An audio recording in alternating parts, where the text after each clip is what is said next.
type shit. Stop playing with me, Dre. DJ K. Come on, I'm doing shit. Fuck all that young shit. I'm cool with shit. Type shit. Activities.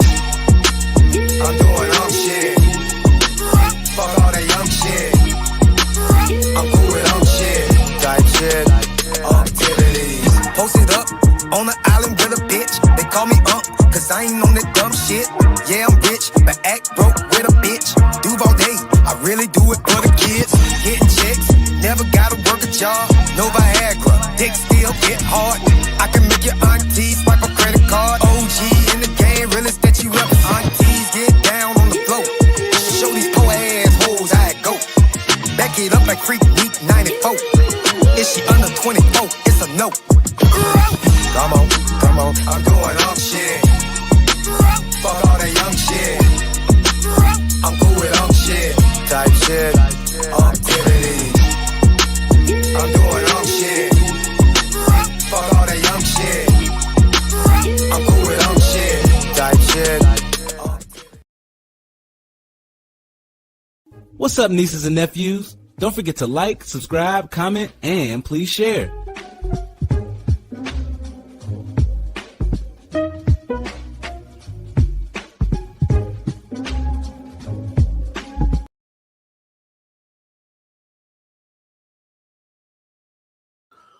What's good, nieces and nephews? Welcome back to Insomniac Theater with your boy Unc B streaming. Tonight I am Detective Unc, because tonight we on our mystery grind.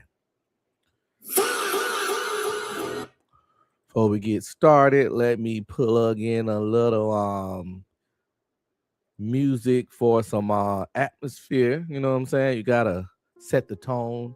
You gotta set the mood. There we go. The mood is set. It's been a while since I went live. A little bit.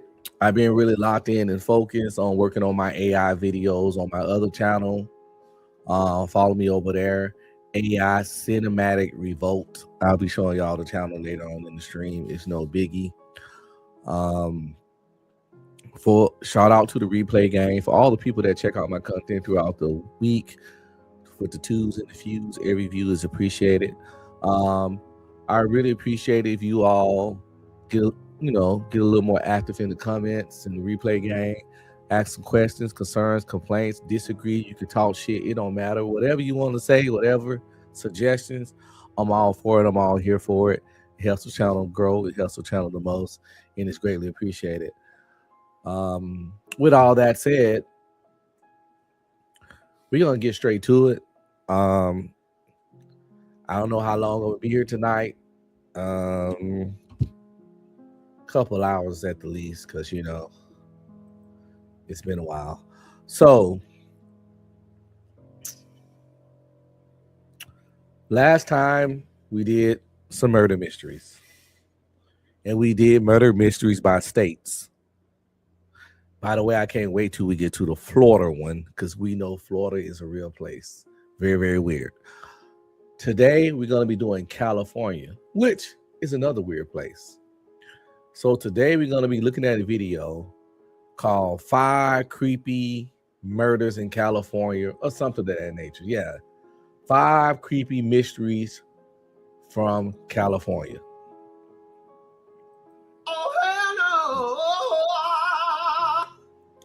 We're going to watch these, see what's going on, see if the detectives missed anything.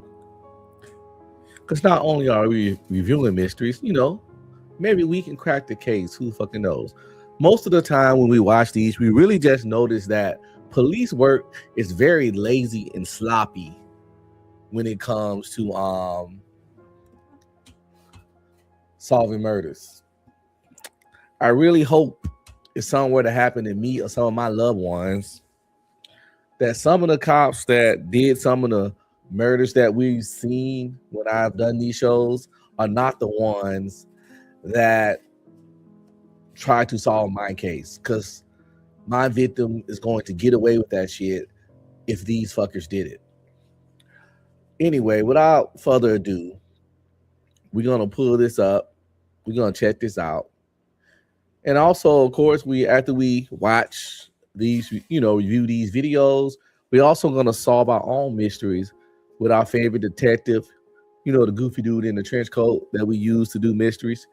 If you haven't seen the show, you'll be introduced to him. But if you have, you already know exactly what I'm talking about. But it's been enough of that yapping, yo. Let's get straight to it.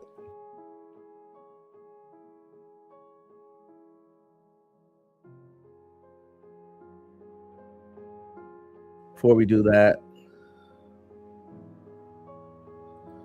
yes, but 9 mil, appreciate it. Yeah, I got my cooties out the way for the most part. I'm about at 90%, so it feels good to be back health wise.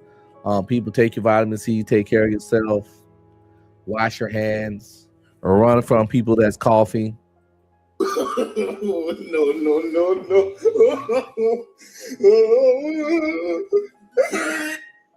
Do what you gotta do to protect yourself.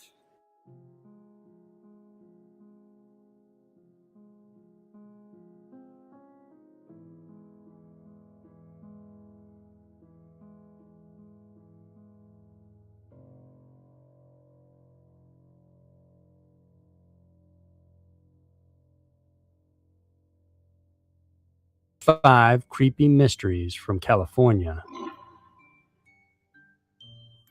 Number 5, Anna Waters. Anna Waters lived with her family on the coastal part of San Mateo County in California.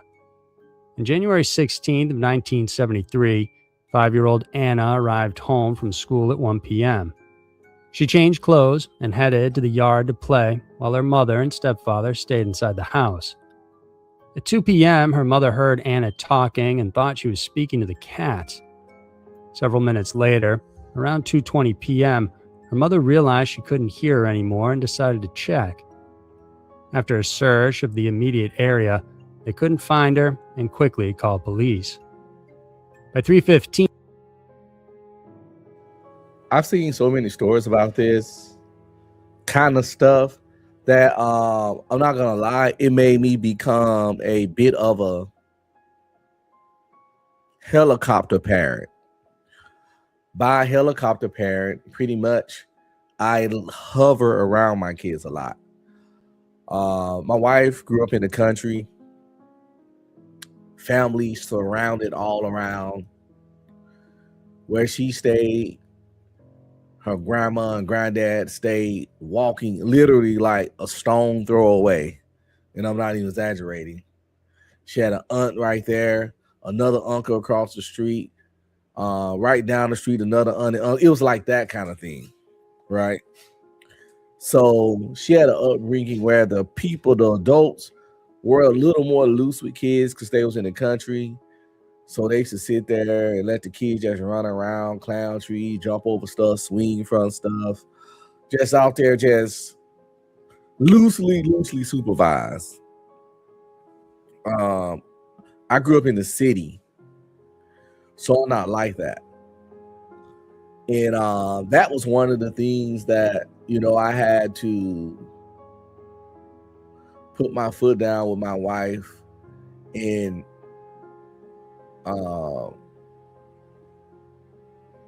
get her,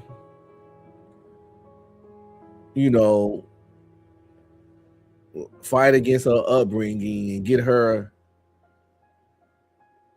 conditioned or trained to understand that every place ain't the country. And you can't be that, nonchalant with kids, especially in these times, or even when my kids were younger, which wasn't these times. It wasn't much of a fight because, I'm a fucking husband. It's my fucking kids.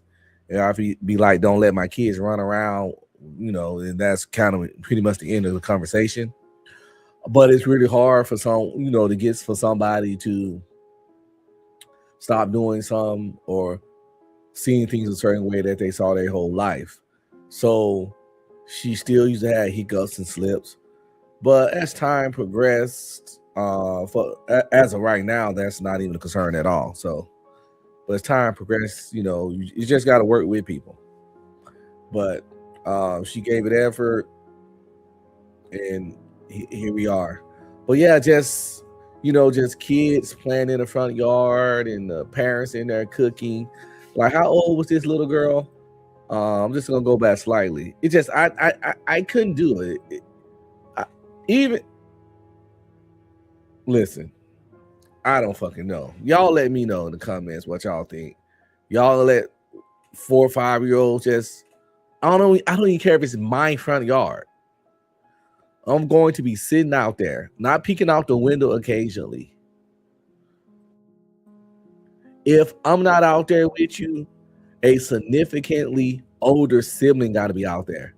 See, I have an 11-year-old, a 16-year-old, a 20-year-old, and a 25-year-old. So after my kids always had, besides my first son, they always had a sibling 4 to 5 years older than them. But I wouldn't even let my daughter at 4 be out there with her older brother who's 9 and just them two playing. No, they will have to be out there, the 4 to 9-year-old, then the 13-year-old. Then I might let it slide. Anyway, let's get back to the video. I just don't even like where this is going. You know what I'm saying? 5-year-old Anna arrived in Mateo County in California. On January 16th of 1973, 5-year-old Anna arrived home from school. 5 years old.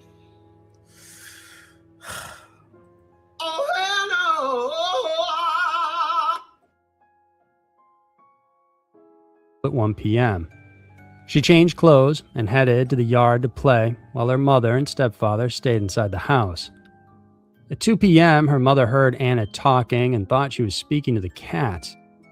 Several minutes later, around 2:20 p.m., her mother realized she couldn't hear her anymore and decided to check. After a search of the immediate area, they couldn't find her and quickly called police. By 3:15, police. So the 5-year-old was out there at 1 o'clock. A whole hour went by. These adults still in the house. Then at 2:20, they realized that they haven't heard her in a while. So they was only checking for this girl by sound alone. And she been in the house outside for an hour already. What does a 5-year-old even need to be outside for an hour by themselves? A 5-year-old shouldn't be outside, but I don't care if it's 1970s something or not. This is nuts. This is terrible parenting. And like I said, stories like this is why I'm the hovering parent I am. But I don't care. Does it get on my kid? Especially gets on my daughter nerve, but I don't care. Does it get on my wife nerve sometimes? I don't care. I'm a helicopter parent, yo. I'm hovering right there over your ass. You ain't doing shit. I'm there. I'm watching. I don't give a fuck. Were at the scene. Authorities and the family concentrated efforts in searching the creek for fear she had been swept off. However, a foot-by-foot search of the area turned up nothing. They said if Anna had disappeared in the creek, her body would have washed up on the banks or been trapped under the several dams or underbrush between the property and the ocean. When the creek search became a dead end, police considered the other possibility, that Anna was abducted. Initially, authorities thought a stranger had abducted her. A neighbor said 5 minutes before Anna was proclaimed missing, he saw a white van with a young man and old man inside of it.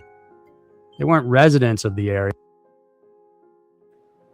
The sinister, infamous, notorious white motherfucking van.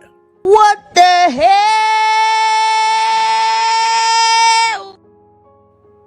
Oh my God. I don't even think at this point you should just own a plain white van with tinted windows. If I see a nigga riding around in just a white van, like why they even make those shits? I'm gonna be watching your ass. You suspect number 1, 2, 3, and 4.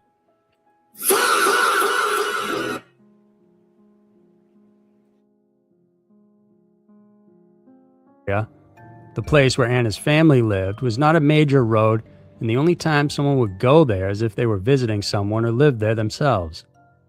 This made it unlikely a predator would deliberately drive to the desolate road to find Anna unless she was being targeted. In comes the speculation that Anna's father, George, was involved. George developed an unusual relationship with a man named George Brody around the time of Anna's birth. Brody immediately began to manipulate Waters and his family, causing a strain in the marriage which ended in a divorce. Waters went on to live with Brody in a twisted guru-disciple setting, and there were questions of whether the relationship was sexual as well. Brody from the start had a disturbing interest in Anna.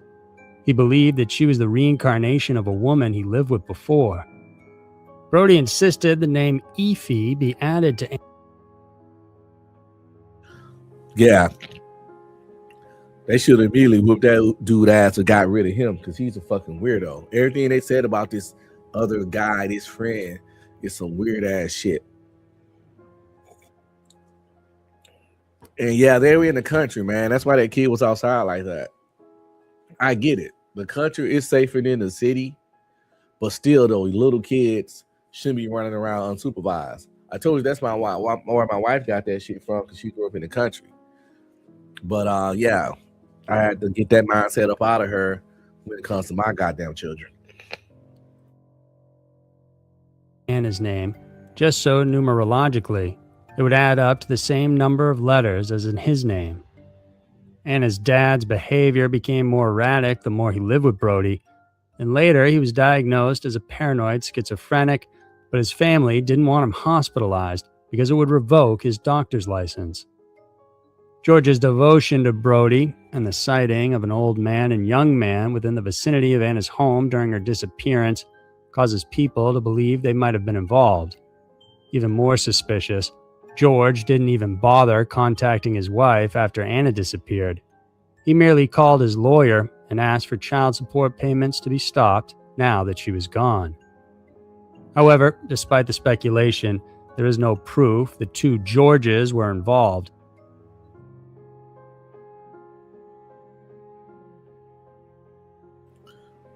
That's some suspicious ass shit. And that's one of the things that bother me about the legal system. You know, I know I'm pretty sure you all are familiar with the Casey Anthony case. We know she killed that little girl. We know she had something to do with it. But because nobody can find a weapon, yada yada and all that, pretty much the whole Casey Anthony trial, the damn woman ended up walking and she deleted her own daughter. She killed her own daughter, right? Everyone knows it. But that reasonable doubt shit sometimes, it can be a good thing and a bad thing. People walking because she couldn't just really pinpoint to the letter. I don't like that shit. Too many loopholes. Some of these lawyers are good. I don't think it's hard as people think to plant a seed of doubt. You can plant some doubt, man. Just because all you need is a sprinkle a little doubt, right? And it's not that hard. And that's one of my problems with the legal system. And it fucking sucks, especially when it pertains to cases like what we listen to right now. Brody died from throat cancer in December of 1981, and shortly after, George killed himself by drinking poison in January of 1982. No one knows for sure whether they took Anna or what they did with her, if anything, and so Anna Waters remains missing to this day.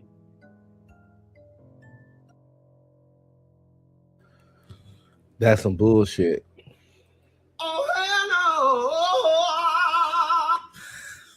I just have a strong feeling those two weird ass dudes that they described definitely had something to do with this.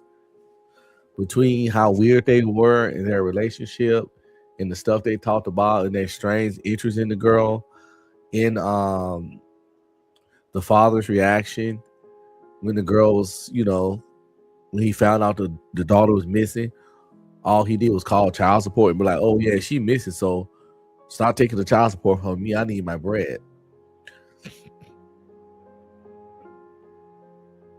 How could the police not see them niggas as prime suspects? I just don't get it. I don't know, man. They shit wild, yo. Listen, in the 70s, back in the day, the further you go back in history, I think what's the best time to be alive if you were a criminal or a deviant or a no good ski motherfucker up to no good, because you could literally have gotten away with murder without the cameras everywhere and the GPS systems and DNA technology and all that shit. People were literally getting away with fucking murder left and fucking right. If you didn't get caught red-handed, or it wasn't fucking witnesses just looking at your ass, or you just, I don't fucking know, you pretty much back in the day, for the most part, can get away with shit. You can't make this shit up. You can't make this shit up.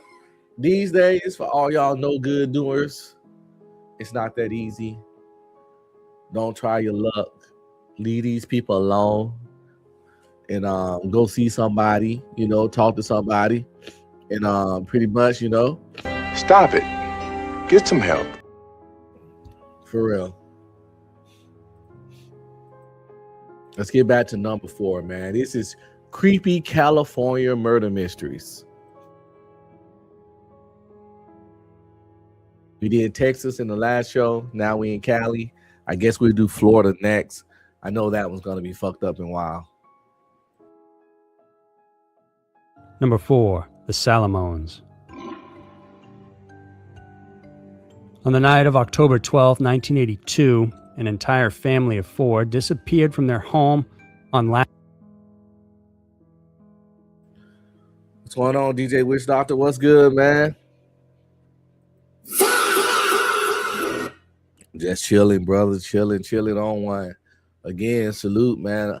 Amazing show last night. Amazing show. I'll put it easy in the top 3. I can't remember which one was better, but it definitely was one that was equal, if not better. I just can't remember what it was, but we talked about it before. Sometimes you just can sit back and do your thing, and greatness just fall into your lap, man. And salute to you for the hard work, man. And then when you do the hard work, shit like that just happens. Think about it, if you had been like, nah, I'm tired, I'm not going live tonight, you would have never got all them scoops, man. Salute. Masson Street in Northridge, California, and no one has seen them since. Number 4, the Salamones. On the night of October 12, 1982, an entire family of 4 disappeared from their home on Lassen Street in Northridge, California, and no one has seen them since. The family of 4 were Sol Solomon. The whole damn family. Oh, hell no. How the fuck they lose a whole damn family? You can't make this shit up. You can't make this shit up. We gonna have to figure this one out, people. We gonna have to figure this one out. This is insane.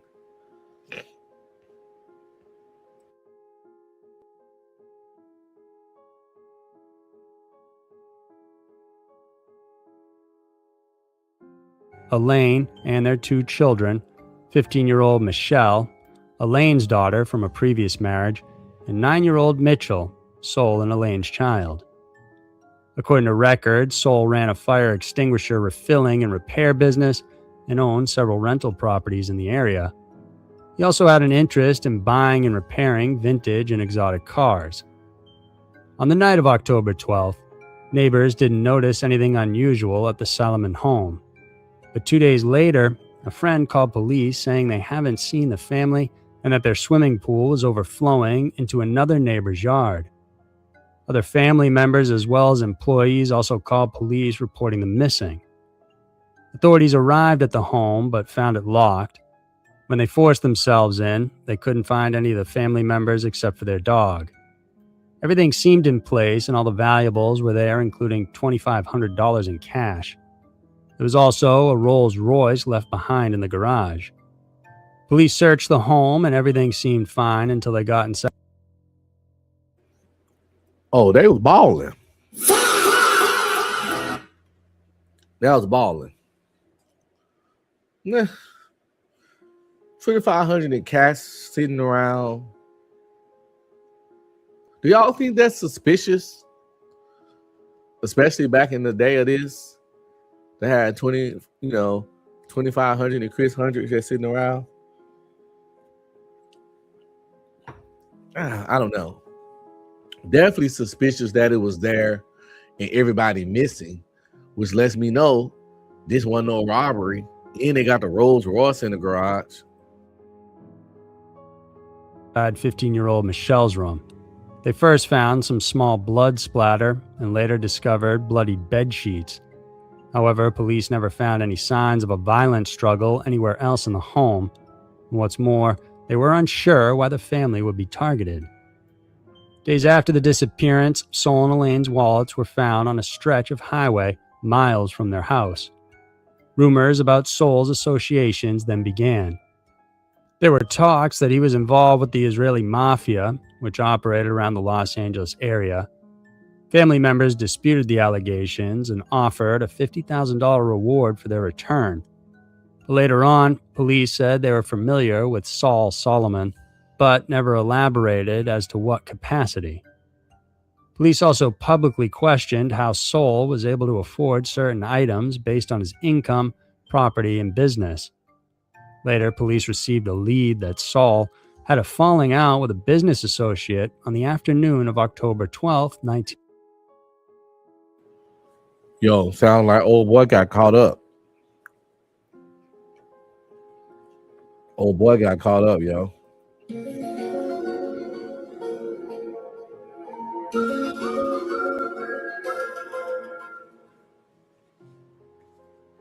He's doing too much. That 2,500 sitting on there back in the day, that 2,500, that Rolls Royce, that nice big house back in the day. Yeah. He might have been fucking with the Israeli mafia. Of course, his family gonna be like, no, that's not true. What they supposed to say? Yeah, he was on that fuck shit. Yeah. That's fucked up, man. This is what I try to explain to people all the time. Sins of the father, yo. When you have a family, when you have people you're responsible for, you have to be cautious. You have to be careful of what you do, who you deal with, the moves you make, the business moves you make, the deals you make, and the people you cross. Because there's people out there that'll make your whole fucking bloodline disappear. Oh my God. They will make your whole bloodline cease to exist. They don't give two fucks. And it's like, you don't want to compromise and jeopardize your people like that. I sure as fuck don't. Shit wild though. Later, police received a lead that Sol had a falling out with a business associate on the afternoon of October 12th, 1982. That associate was a British man named Harvey Rader. Rader lived in LA and owned a specialty vintage car and restoration business, and it was through this that he met Soul. It said Soul had invested or loaned $20,000 to Rader and his shop, but he wasn't happy with how it was going. They then had an argument later that afternoon. Authorities questioned Rader, but he denied anything to do with the family's disappearance. A full investigation was done with Rader as a potential suspect after a former colleague of his claimed he had something to do with the Solomons being missing. More suspicion then fell on Rader after he was tied to other mysterious disappearances. While he was the most likely suspect, there was no concrete evidence linking him to the Solomons' disappearance. Nevertheless, though, prosecutors filed charges against him for the murders despite no bodies and on slim evidence. This resulted in 2 mistrials. A third resulted in Rader's acquittal. Shortly after, Rader left the country. As for the Solomons, I bet he did leave the country. Oh my God! That boy done got away with murder. Not one person. A family of 4. You can't make this shit up. You can't make this shit up. It's fucking nuts, yo. Like I said that.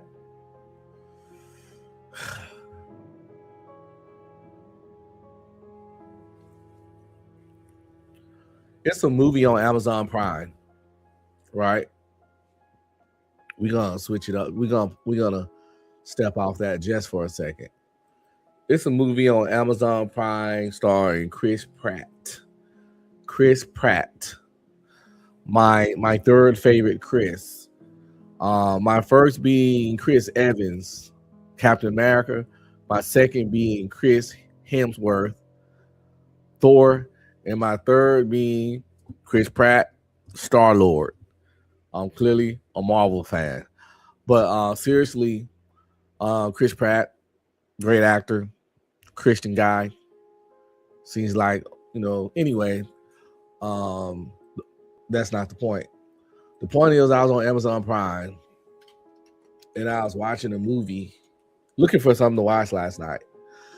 And I ran across a movie called Mercy. I'm Chris Pratt. I'm Rebecca Ferguson. I'm probably going to have to take this off here. So when you're watching this to the replay game, it might seem weird, but I'm going to try to play this video. And I might pause it a couple times to speak in between. Well, we all know, content creators especially, we know that when dealing with, mainstream shit, that whole talk in between stuff is not always guaranteed. But I want to show you all this. Y'all understand when y'all see the trailer, because we're doing murder mysteries today. We're talking about solving mysteries. We're talking about the flaws in the justice system. We talked a little bit about how technology made it a lot easier to get caught, and you really can't get away with shit as easy these days. And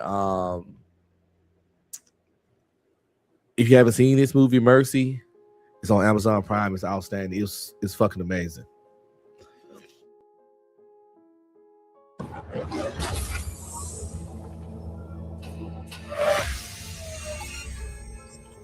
What?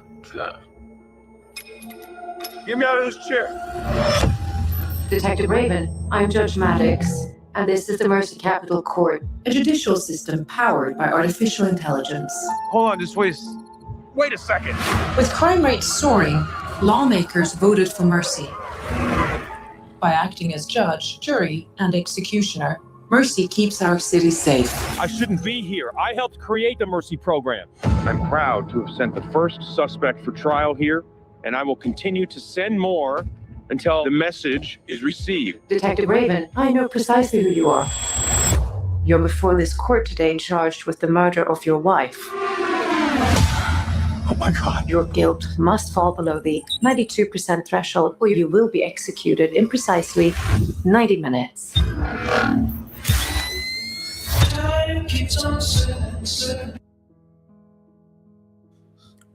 After doing a little quick research, it seems like this movie came out in a theater. I had no idea. I probably would have went and saw it. It didn't do well, but it didn't do terrible. Which is surprising since Chris Pratt has been on fire for a while. I don't know. Sometimes marketing to kill a movie, because I swear I didn't ever saw a commercial ad for this movie for it to have came out January 23rd of this year. Let's get back to it though. Again, I told you I had to yap a little bit in between because maybe we can keep the video up that way. So, being transformative.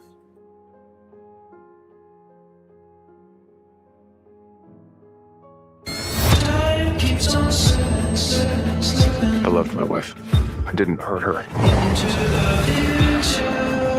Detective Raven, the city's municipal cloud is at your disposal. Every camera, cell phone, and database. You must gather evidence to exonerate yourself. If you are innocent, prove it. I need to find out who killed my wife. It's a classic armor passion first, and it all points right at you. You don't get the mercy trial unless you're guilty. I didn't hurt Mom. I swear to God. Show me everyone she had contact with. She was seeing someone. How's my guilt looking now? It has risen to 98%. You just provided me with a strong motive of why you murdered her. Good. Wow. Thank you for that. Mr. Raven, the clock is ticking. So I'm not going to ruin the movie for y'all, but the trailer's not doing it the justice it deserves. But pretty much the premise is that it's set in the near future, and stuff is kind of similar like it is now. AI's is, and there's like a global cloud or a countrywide cloud, and all your cell phone devices and mad cameras throughout the city, and they got random drones just floating around the city. It's pretty much recording everything, and they got this AI system program that helps, pretty much like they said, be the judge, jury, and executioner. You commit certain crimes or major crimes or a crime. I'm not really sure how that works, but you go to the mercy trial, and you got like they said, that hour and something, that 90 minutes, hour and a half, to pretty much prove your innocence. And you have access to everything on the cloud. You can get access to any cameras, any phones, anything, if it goes into accordance with proving your innocence. And yeah, and I get it, but when I think about it, I see a major flaw in that system. Because what if the person just don't have the skill set or the intellectual capacity to use that information and prove his innocence, But anyway, it's a really good movie. Tell me what Nick was up to. She was stressed about work. She said some chemical went missing. The estimated street value would be in excess of $16 million. Do you honestly think that I killed my wife, or were you just programmed wrong? I need to walk the scene. No, I have something here. This is a terrorist's handbook. Get out. Get out of there. Mr. Raven, you're running out of time. Chris, what do you got to do? There's a bomb in that truck. It's heading downtown. This was never about my wife. This was about me and you. Medic! Get me out of here!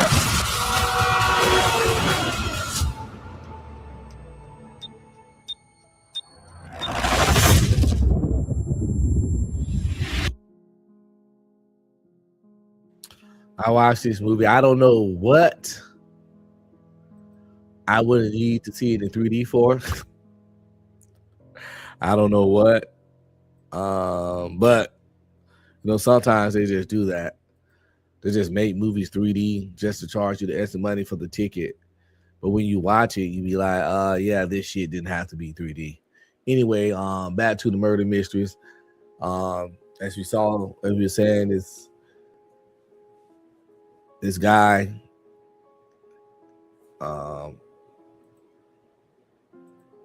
His family went missing. Murders, despite no bodies and on slim evidence. This resulted in 2 mistrials. A third resulted in Rader's acquittal. Shortly after, Rader left the country. As for the Solomons, they remain missing to this day. Number 3, Kevin Collins. It's been 36 years since 10-year-old Kevin Collins mysteriously vanished in San Francisco, California. Born to David and Ann Collins, Kevin was one of 9 kids.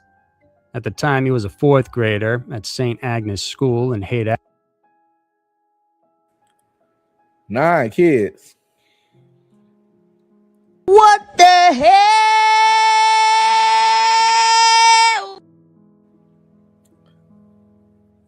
What they say? Be fruitful and prosper, or whatever. She was being fruitful as hell. They was in there getting in. Did you pray today? Did you pray today? Cause if you didn't, I'ma have to beat you down on some gangsta shit. They was making 8 babies. Ashbury, San Francisco. On February 10th of 1984, Kevin left early for basketball practice at their school gymnasium. His older brother Gary usually accompanied him to basketball practice, but he was sick that day and had to stay home. After practice was over, Kevin walked out of the school and was seen waiting at the corner of Oak Street and Masonic Avenue at around 7:55 p.m. He was waiting for the number 43 bus.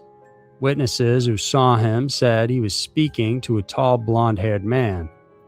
Kevin never got home that day and has never been seen since. At the time, there was no Amber Alert established just yet, so TV shows, local news, and print advertisements were the only way for information to be disseminated. Shortly after he disappeared, posters with pictures of him were displayed and distributed all throughout San Francisco. Almost the entire country was on the lookout for the boy, having his face printed on milk cartons, billboards, and national magazine covers.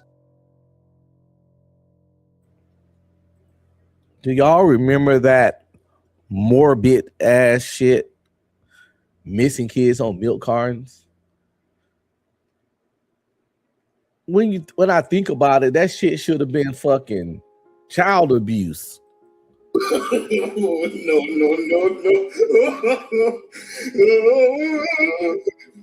Like, why the kids gotta be on my milk carton? I'm a fucking kid myself. I'm not fucking Batman. I'm not motherfucking Dick Tracy. I'm not motherfucking Inspector Gadget. I'm not finna find them. I'm not finna run and save them. They should have put the missing kids on the back of stuff that adults do, like cigarettes and beer and I don't fucking know. Put in the newspaper. When you think about it, putting missing kids on the back of milk car, we gotta, you know what I'm saying? We having a good day. We like, yeah, ooh, they got Cocoa Puffs over there. Let me make sure I get some milk. You go over there and get your Merc. Finesse, whatever, 2 times say, you go over there and get your Merc. And you pick up the Merc and you look at the Merc and it's a little missing nigga on it.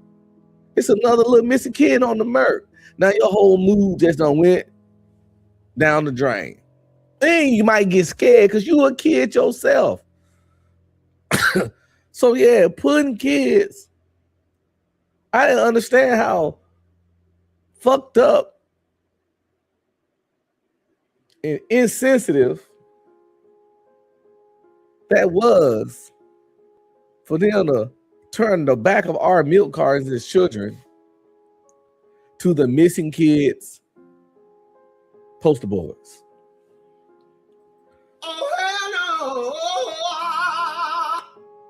Think about it. It's really weird. It is really fucked up. Because again, what the fuck was we supposed to do about it? Why recognizing the missing kid? Why we needed to recognize him? We weren't gonna do shit.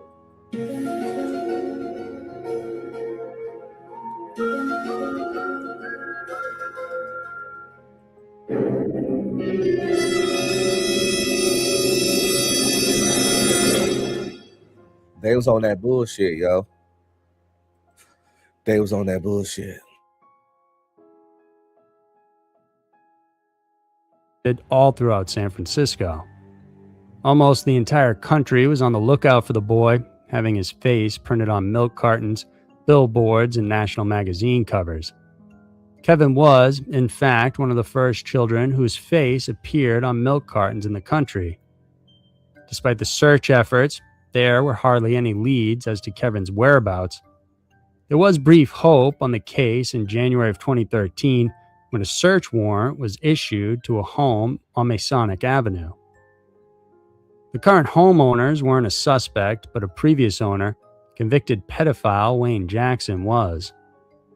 Jackson had died of natural causes in 2008, but he once lived just right across the street from Kevin's school.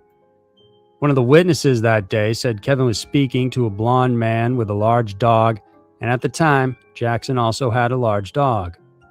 Initially, when police searched the home, 2 police cadaver dogs signaled that they detected remains under concrete.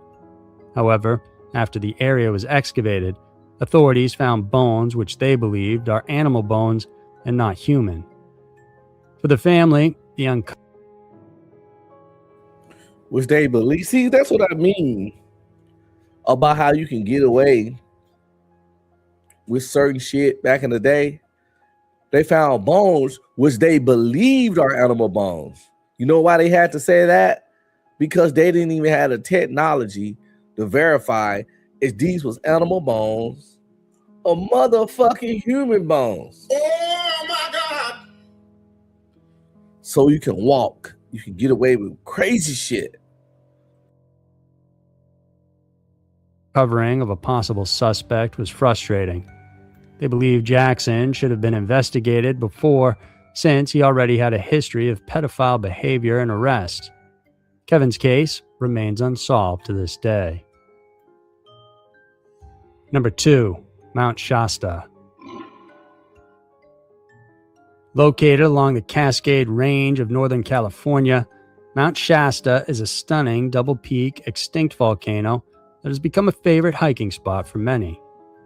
Aside from its natural beauty, Mount Shasta is considered a sacred place by many different Indian tribes in the area.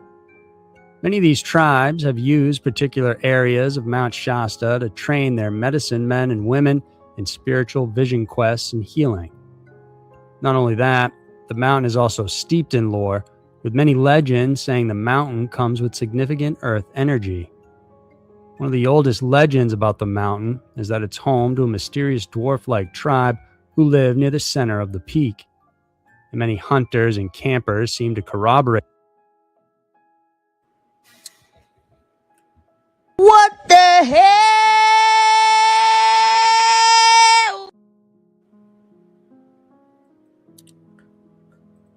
Who they say live in the mountains? Hold on. Did I hear that right? Comes with significant earth energy. One of the oldest legends about the mountain is that it's home to a mysterious dwarf-like tribe who live near the center of the peak. Oh, so it's a mysterious dwarf-like tribe in the center of the mountain. Okay, I'm gonna rock with it. It's just a myth. I'm gonna rock with it.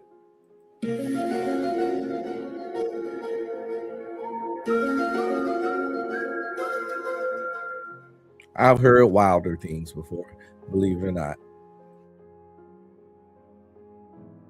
And many hunters and campers seem to corroborate this, reporting that they've seen small beings running through the woods.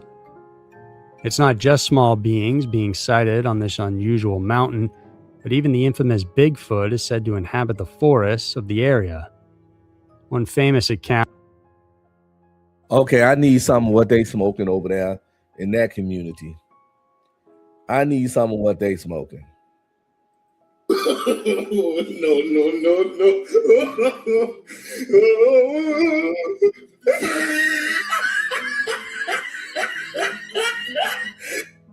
They claim they seeing magical little dwarf people running through the mountains in motherfucking big feetses and shit. Oh my God! The big feetses. He been on his big feetses ass. No. Bigfoot. Been running around. I need some of what that community partakes on. I need some of their stuff. They got the good shit. That ooh-wee. Was by Virgil Larson in 1976. Originally from Idaho, Larson was on Mount Shasta for a logging operation.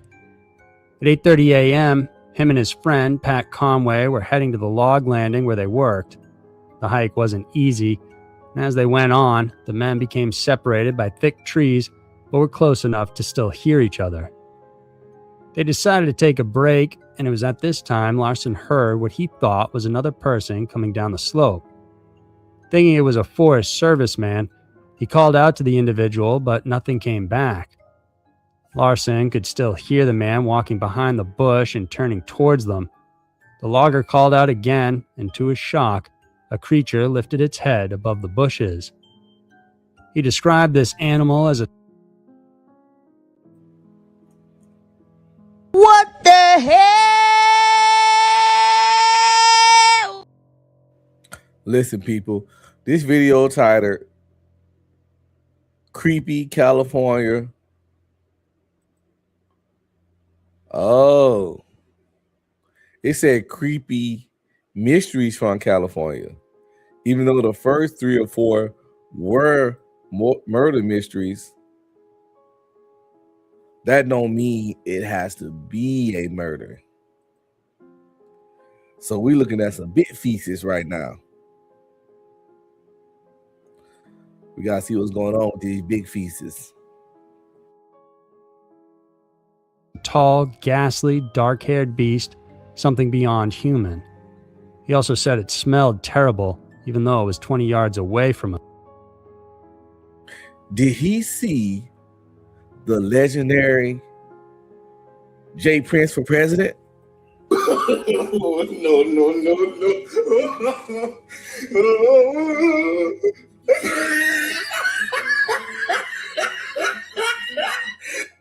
Listen, you know I fuss with the president. I just couldn't miss the opportunity for a good dad joke. But listen to the description, though. I mean,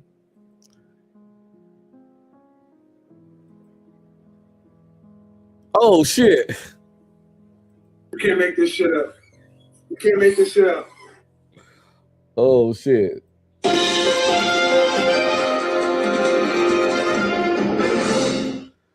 Got news in, we got news in, we got news in, we got news in.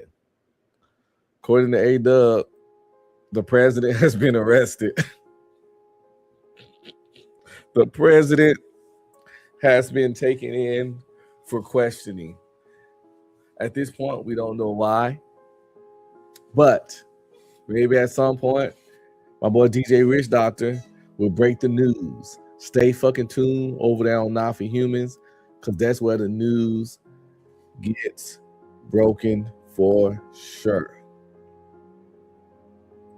Tactical nuke incoming!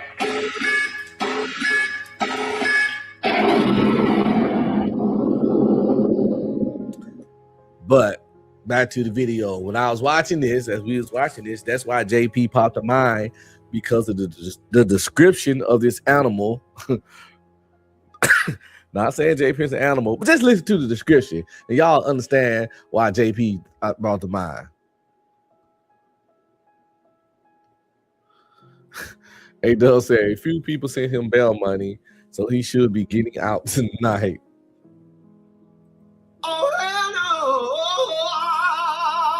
I would have shot JP some bail if I had ran across the situation, but I'm finding out about this right now, and it's wild. But check out this description, and that's why he came to mind. With y'all will see. Thinking it was a Forest Service man, he called out to the individual, but nothing came back. Larson could still hear the man walking behind the bush and turning towards them. The logger called out again, and to his shock, a creature lifted its head above the bushes. He described this animal as a tall, ghastly, dark-haired beast, something beyond human. He also said it smelled terrible, even though it was 20 yards away from him. Shout out to the president.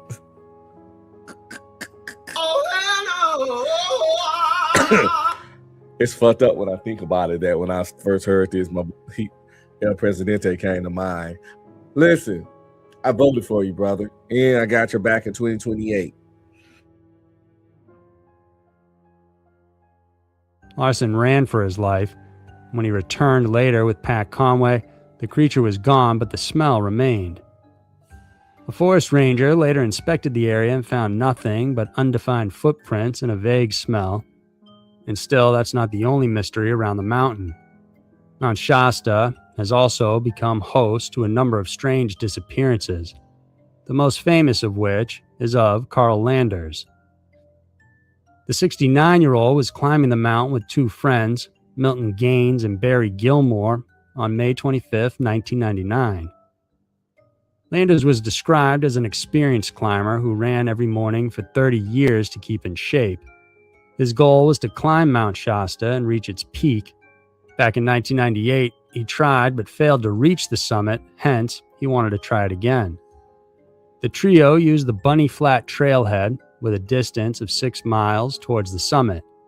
On May 22nd, they stayed at a motel and left at 4 a.m. in the morning to start their hike. The next night, they stayed at an area of the mountain called 50-50 Plateau, an area covered with boulders. They wanted to rest properly before making the last push for the summit. The next day, Carl pushed ahead 30 minutes early from his friends, but when they finally caught up with him, they could find no sign of Carl. Search and rescue efforts were relentless, sending men to almost every area of the mountain to find signs of Carl Landers, but there was nothing. Experts believe Carl disappeared between the 50-50 Plateau and Lake Helen.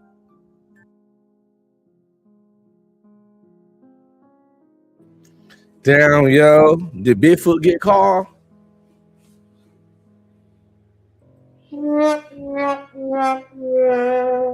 They just told us Bigfoot was in these same mountains. I'm just saying. Listen.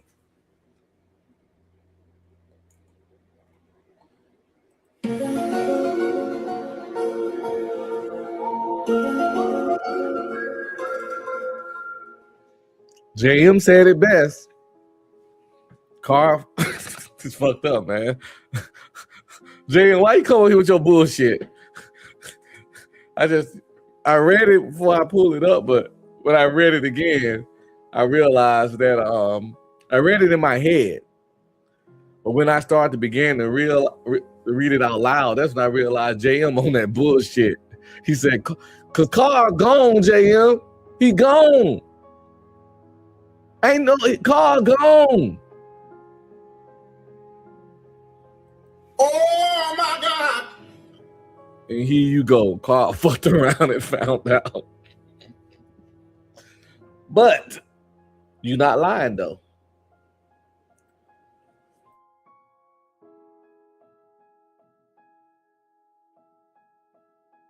Search and rescue efforts were relentless, sending men to almost every area of the mountain to find signs of Carl Landers, but there was nothing.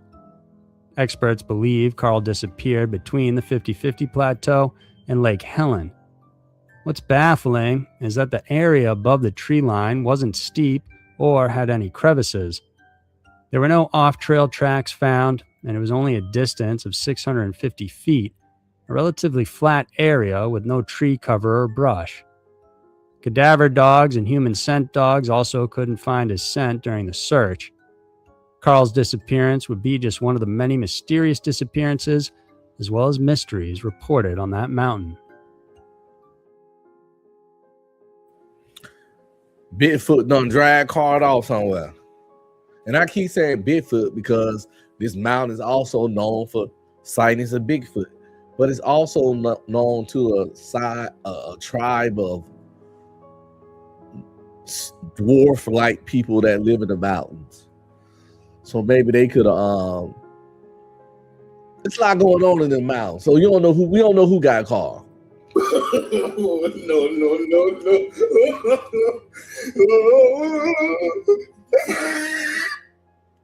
We just know Carl gone. So R.I.P. the car, man. R.I.P. the car.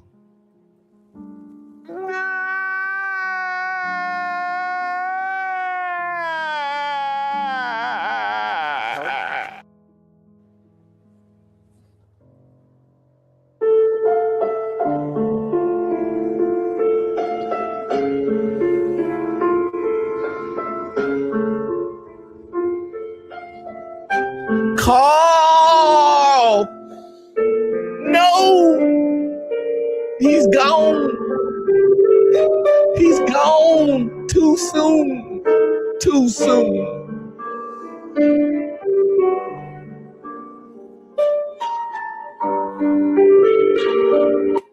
Shout out to Carl, man.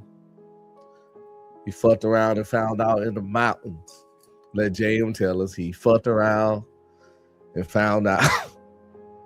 This ain't funny, man. I need man, I can't be doing this stuff. Easter was just yesterday. Let me straighten my act up, people. Got me out here being a heathen. Listen, it's demon time. Insomniac Theater. But, you know, I got to do better. Number 1, disappearance of Christine Waters. In 2008, Christine Waters from Deerfield, Wisconsin, took a vacation to Portland, Oregon for the summer. I know Crystal disappeared and she's probably gone. And RIP to her, you know.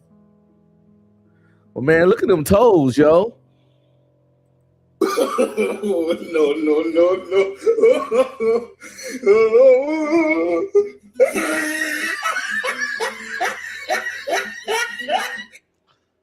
Clip that. Clip that. I'm talking to StreamYard, by the way. Clip that. Please clip that. But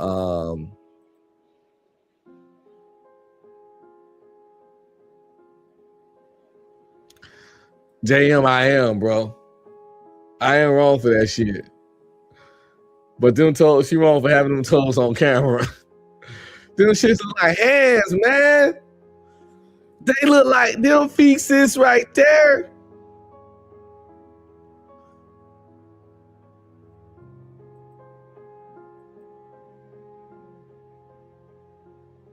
Can't see it when I do it like that. Y'all understand? Them shits look like toes. I mean, them toes look like hands, yo. But you can't make this shit up. Can't make this shit up. From the way this story started off, she's no longer with us. So we're gonna let her toes, you know what I'm saying, make it. But man, they do look like you can put some gloves on them shits. Just put some gloves on her feet. Fuck socks. Gloves. Oh my God. Could y'all date a chick with feet that ugly?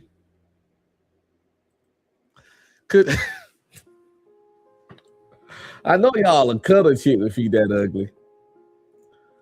But cause your main girl, your baby, your boo thing, your wifey, waifu, can she have toes like that?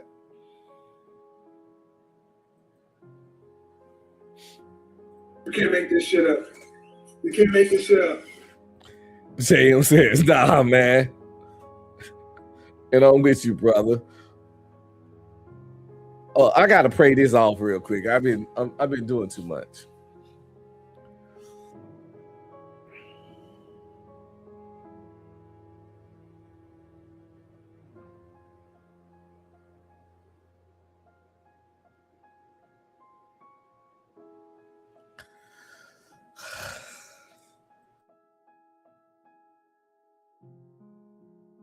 Portland, Oregon for the summer.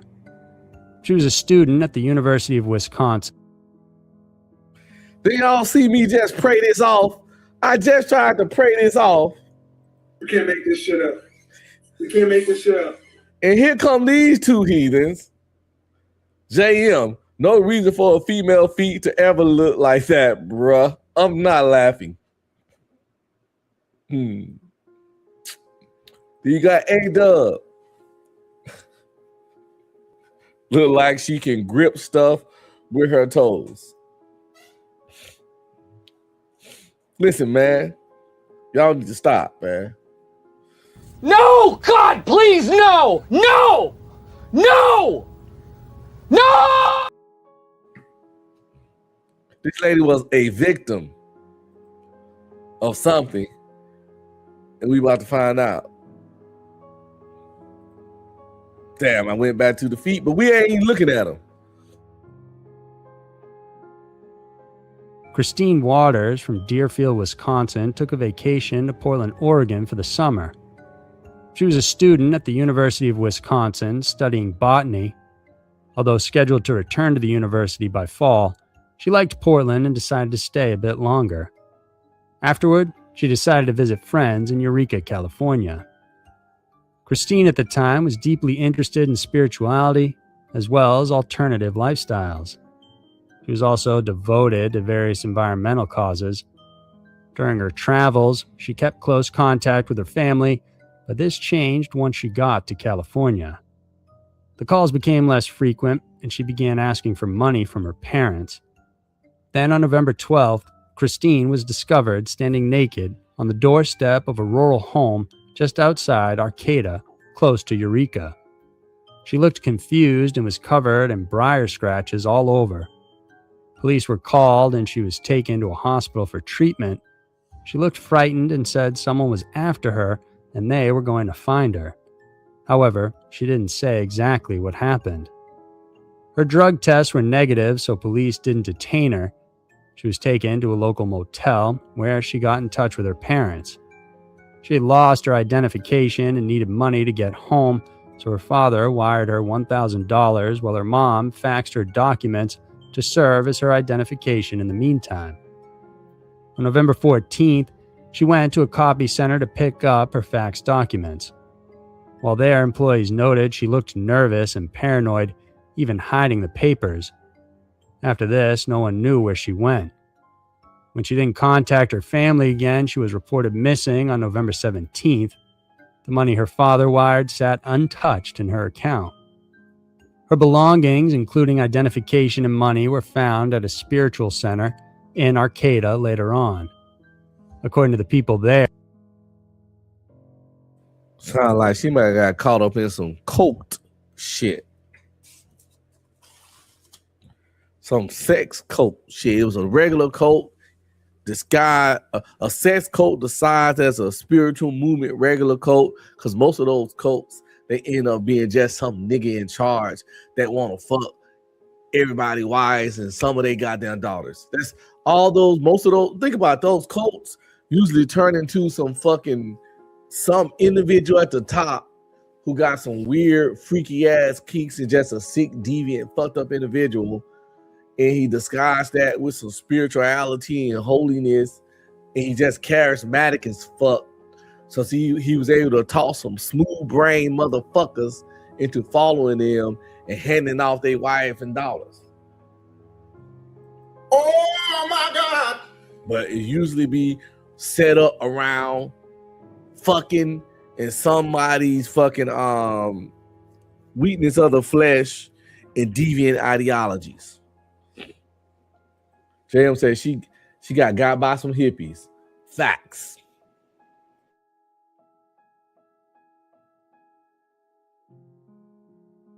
spiritual center in Arcata later on.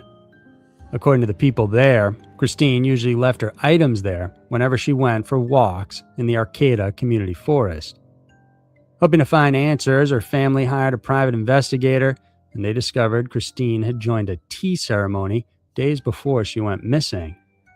These tea ceremonies are illegal since participants are given a drink which is laced with DMT, a controlled substance.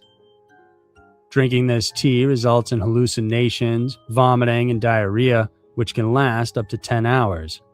And some of these reactions. Hold up. I ain't like none of those symptoms. Emotional damage. Let me go back to this. I don't know. I ain't like none of them symptoms. Tea ceremony days before she went missing. These tea ceremonies are illegal since participants are given a drink which is laced with DMT, a controlled substance. Drinking this tea results in hallucinations, vomiting, and diarrhea, which can last up to 10 hours. And some of these reactions are more violent on individuals with a predisposition for mental illness. Despite this, it's unclear whether her participation in the ceremony is linked to her disappearance. To this day, she's still considered missing, and her case remains unsolved. So there were 5 creepy mysteries from California. California is the 3rd largest state in the U.S., so it's no surprise these creepy stories.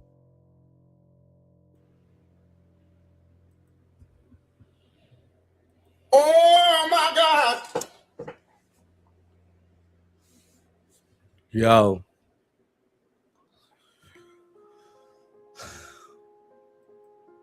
Yes, JM, I agree. Very cultish behavior. She definitely went out there on some new age, woke, alternative life, spiritual bullshit.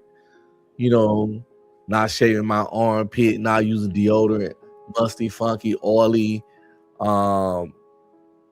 incense burning, clearing the air with sage ass bullshit. And bit off, unfortunately, more than she could fucking.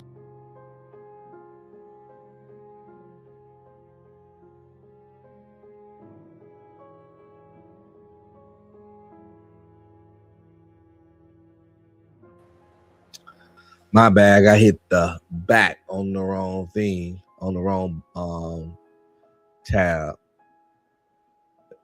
Make sure everything's up and running okay. But yeah, she might have bit off more than she could chew, unfortunately. She connected with some real life weirdos. So Sir. Up next, we're gonna switch it over, segue it up over to JM's favorite motherfucking detective.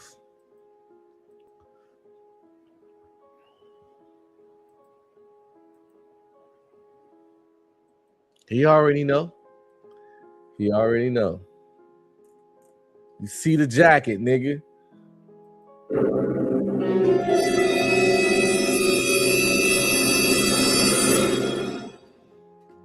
He's about to cook. We about to solve these cases with him. Have a little fun.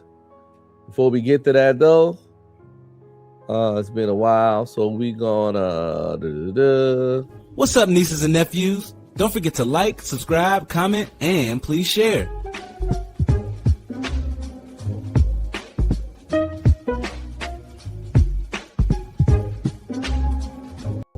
If you want to support, hit up my Cash App at $UncB Streaming. Any donation would be greatly appreciated.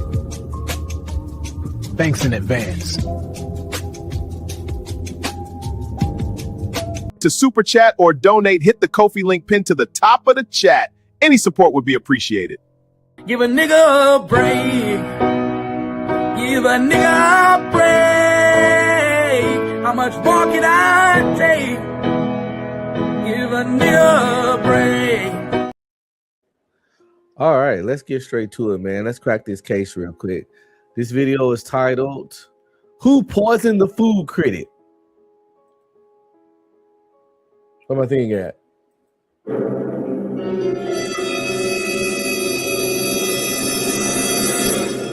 Let me try that again. And this video is called, Who Poisoned the Food Critic?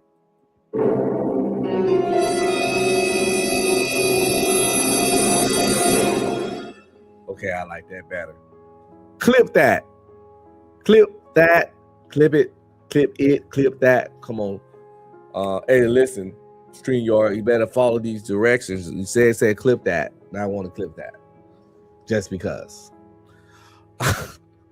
Yeah, let's get to it. Sir, solving another puzzle before breakfast? Looks like your brain needs logic way more than morning tea. Alia, this brain of mine needs a daily workout. A new case from the society. Let's see what kind of challenge we've got this time. This nigga always flexing.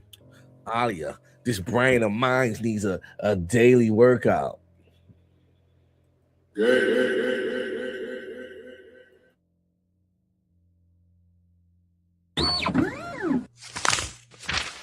Dear Detective Mehul, a strange incident occurred at Nagpur's most famous restaurant, the Spice Table. After tasting the head chef's signature dish, the feared food critic Mr. Harshvardhan accused the chef of poisoning him and then collapsed. Doctors found no trace of any toxin, but the critic has completely lost his sense of taste. The restaurant's reputation is on the line. Uncover the logic behind this tasteless mystery.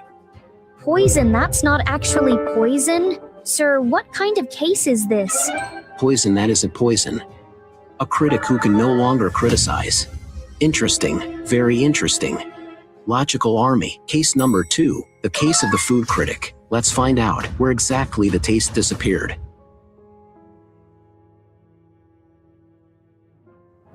The story kicked off just last week at Nagpur's most famous restaurant, the Spice Table, a place where food wasn't just cooked, it was art. And the chef? An artist. And that night, the city's most feared food critic, Mr. Harshvardhan, walked in to judge that art.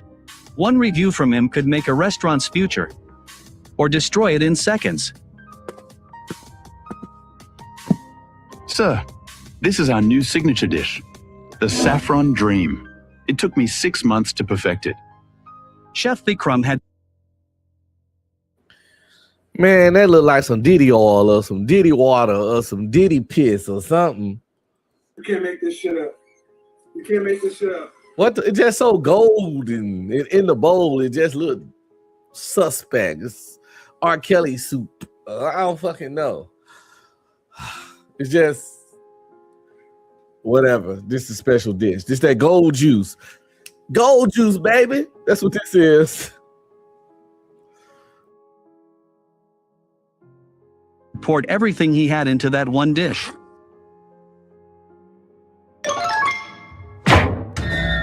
What is this? Are you kidding me right now? Sir, what happened? Yo, I don't care how nasty you thought my food was. You ain't gonna disrespect my shit like that. The way he backhand that plate off that table, nigga. First of all, nigga, who gonna clean this shit up, nigga? Who gonna pick this shit up? Sure as fuck not me. Man, get your goofy ass over there and get a motherfucking mop in a mop bucket and some all-purpose cleaner. JM, that shit was ruthless as fuck, right? He backhanded that shit. He's like, man, get this motherfucking pea soup out my goddamn face, motherfucker. This shit.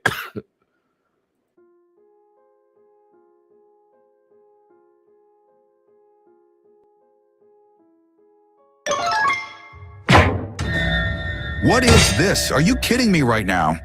Sir, what happened? Were the spices off? Spices? What spices? There's zero flavor. This tastes like warm water with disappointment. My taste. I can't taste anything. They rushed Mr. Harshvardhan to the hospital right away. The doctor... He told that nigga his food tastes like warm water and disappointment.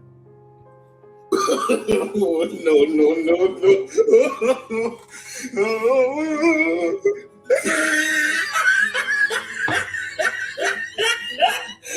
I ain't saying he deserved to get poisoned and lose his taste buds, but this nigga ain't a nice person. You feel me? He said that nigga shit tastes like warm water and disappointment.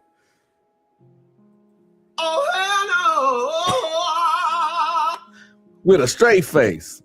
Said that shit with a straight face.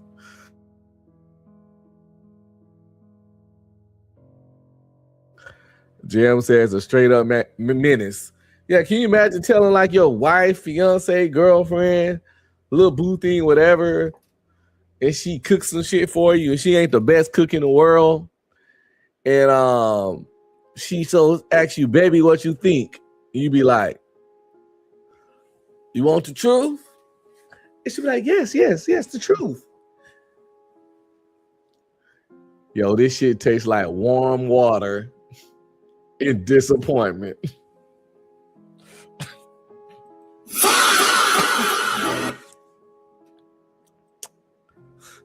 I think you might end that relationship. But this nigga, or get your ass slapped. But this nigga here, he didn't give two fucks. He looked that nigga in the eyes and said that shit. But look at him now, though. Maybe that's what he get.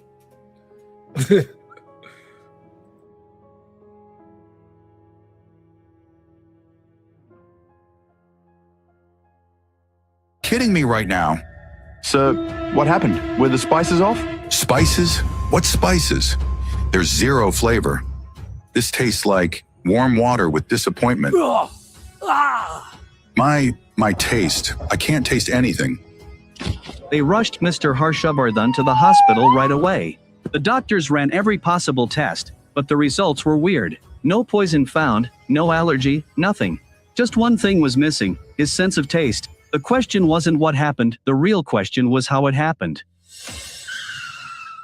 Sir, this place is supposed to be a top restaurant, but right now it feels like a crime scene. Every crime scene is a puzzle, Alia. All we have to do is find the right pieces. Detective Mayhold, thank you for coming. My years of work, my entire reputation, everything is on the line. Relax, Chef. I'm not here to blame anyone. I'm here to find logic.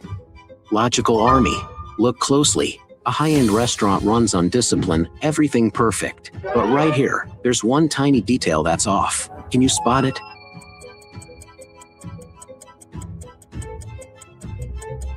That table. Every napkin here is a perfect lotus fold, except the one on Mr. Harshavardhan's table, folded in a hurry. That shit happened so fast, I ain't get a chance to pause so we can crack the shit. But I won't miss the next one. I think my editable done kicked in on me. Meaning someone was at that table right before the critic arrived, trying to hide or switch something. Wow, sir. Now that's what I call an eagle eye. So, all three of you were here at that time? Chef Vikram, Junior Chef Samir, and waiter Karen? Sir, all three of us were right here. Don't worry. Truth is like a strong spice. It never stays hidden for long. And I think the most important ingredient in this story is somewhere in your kitchen. Lead the way, Chef.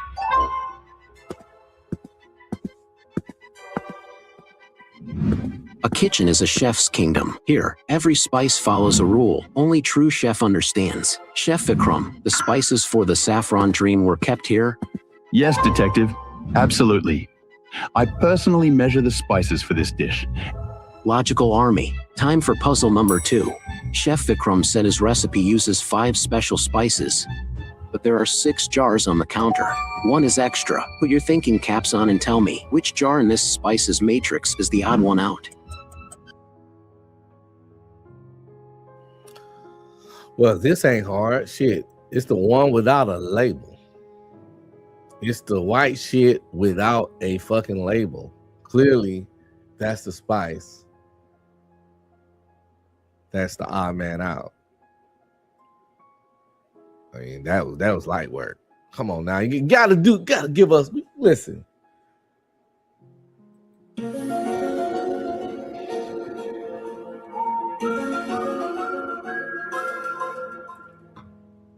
Gots to do better than that.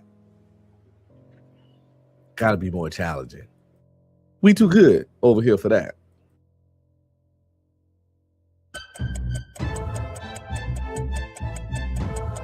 This one, saffron, cardamom, turmeric, they all have signature looks.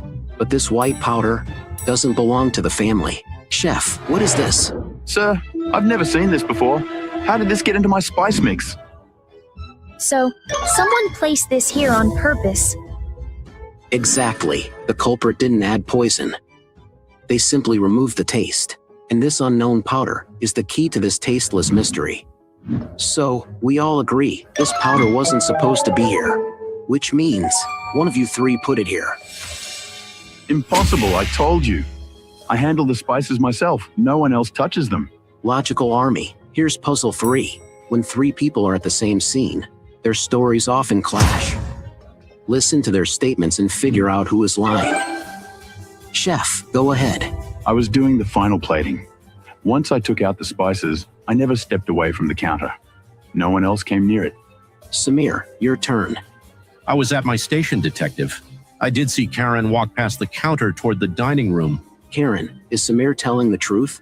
I was in the dining room, sir, changing the critic's napkin because he spilled water. I never went near the spice counter. One says nobody came. One says Karen came, and Karen says he didn't come. One of these stories is a lie, and that story is Karen's. But sir... He cracked the case for us, didn't even give us a chance. Slow down, little bitch ass nigga, because that's the guy I thought it was too. Because he said he was out there changing and fixing and cleaning napkins, but I thought one of the tables was fucked up because of the napkin.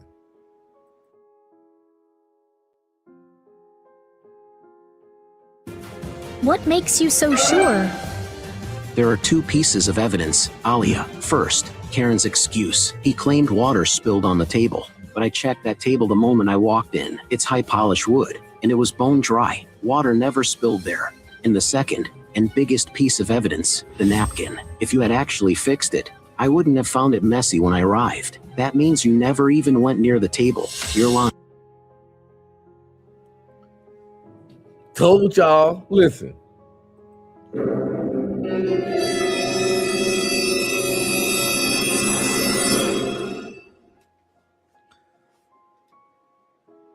Insomniac Theater with your boy Detective Unc and my fellow detectives, my in training JM. You're still in training, punk. You're doing good tonight though. Allegedly. But yeah, yo. They gotta do better than this. They want to challenge our skills. And this nigga need to slow down and start throwing out the fucking people. We can figure this shit out. We see the same stuff. We got this. You made up an excuse, Karen, which means you had the chance to go to the spice counter. Now tell me the truth. Why did you do it? No, I'm not lying. Maybe I made a mistake. It wasn't a mistake, Karen. It was logic. Let's run one last test. I want to see if this mystery... Why he keep calling this man Karen? Oh, hell no. Is he a nigga like... Is he another nigga like that other nigga we know? Sharon? This nigga named Karen. We know a nigga named Sharon. Is he got that kind of situation going on?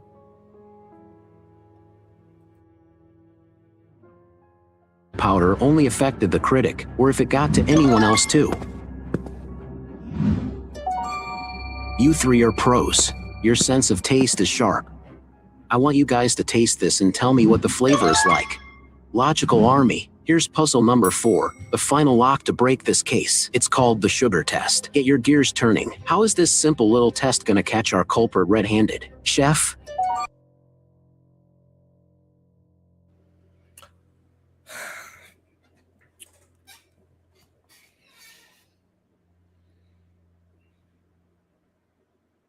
Hell, I don't know. Do y'all know? I don't know what he's trying to do with this test. I got distracted. JM, Junior Detective. What did I miss? What did I miss?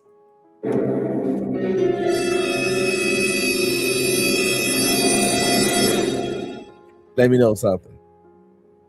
Fuck it. We'll find out. This is sugar. It's sweet. Samir, your turn. Just normal sugar. Karen, your turn.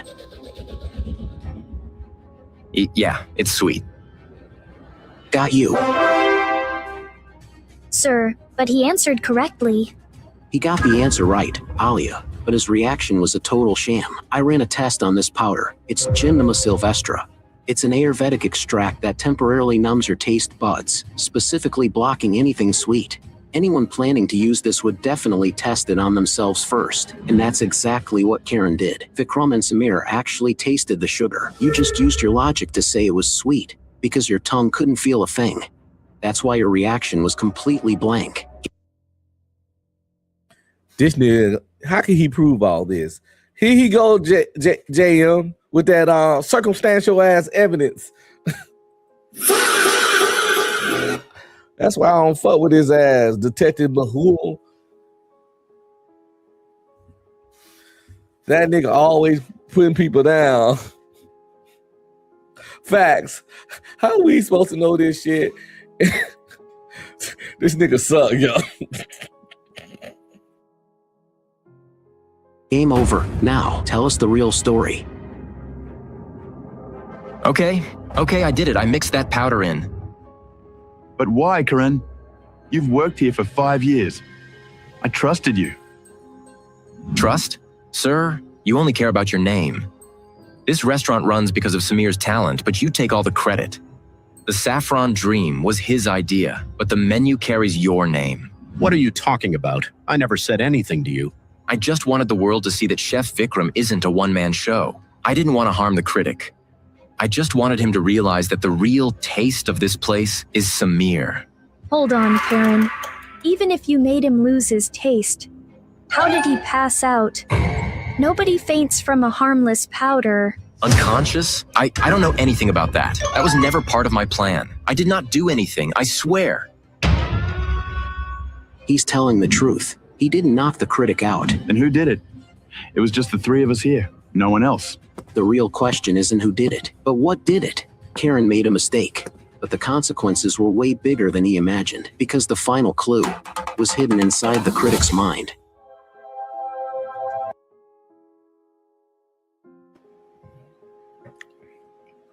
I don't know what this nigga finna do right now.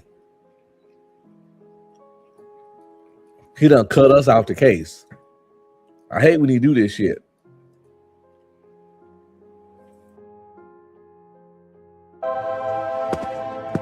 Sir, in the kitchen you said the final clue was hidden in the critic's mind. I didn't get it then. Logical Army, this is the final, deepest layer of the puzzle, and we've finally cracked it. The question was, what is a critic's greatest strength? His tongue, his sense of taste. Think about it. For a painter, their eyes are everything. For a singer, it's their voice. But for a food critic, his whole identity, his career, his confidence, it all rides on his taste. And his biggest weakness? The fear of losing that very strength. So when Mr. Harshvardhan tasted the dish... Exactly. When he realized he couldn't taste the thing, it sent a shockwave through his system. He thought he'd lost his most valuable asset forever. That extreme shock and fear triggered a massive panic attack. Yeah, I told you, he cut us out the case, people. He was including us at first, but now he went on some fucking rant of stuff we can't prove, no, and all that shit.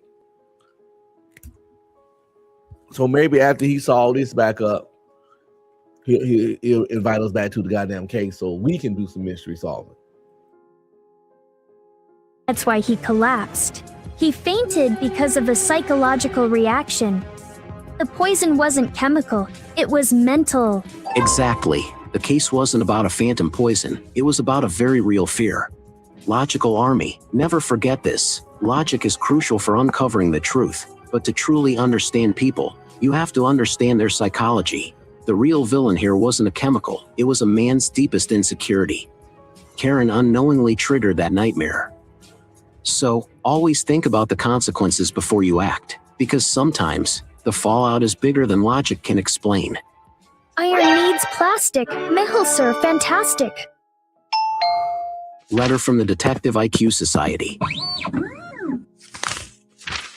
Dear Detective Mehul, today, a school bus robbery took place on Greenfield Highway. The bus had 20 students and 2 teachers. The kids are safe, but the science fair gold medals and a tablet were stolen. Looks like there's a bigger plan behind this. Find out immediately. Detective IQ Society. School bus robbery, and the thieves left 0 clues? Interesting. Very interesting. Sir, another case. Guess your tea's gonna get cold again. When logic is hot, even cold tea works. Logical Army, case number 1. I hate this nigga. Horny ass.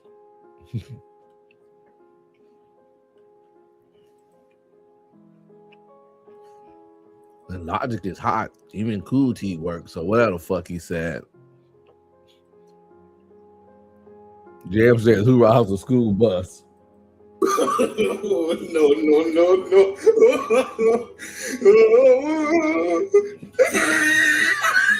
We about to fucking find out today. We about to learn today. The school bus robbery. Let's find out who stopped the bus and why.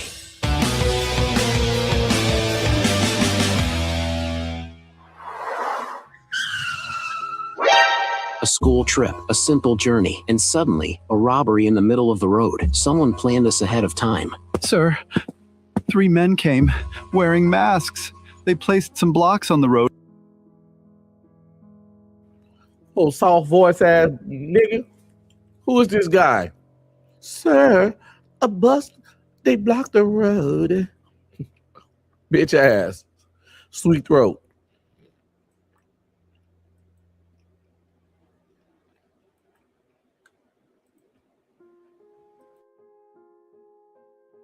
Sir, they blocked the road. A simple journey, and suddenly, a robbery in the middle of the road. Someone planned this ahead of time. Sir, 3 men came wearing masks. They placed some blocks on the road and stopped the bus. Then they took everything, medals, the tablet, even the science fair cash box. Sir, the kids are safe, but this plan looks super professional. After the robbery, which route would the thieves run? There are 3 paths from this point. The first path leads through the forest, but it's extremely muddy and slippery because of last night's rain. The second path goes through the city bypass. It's long. And the third path, the old bridge, which has been closed for the last 2 months. Logical Army, if you were Detective Mehul, which route would you check first? The forest road, the city bypass, or the old bridge?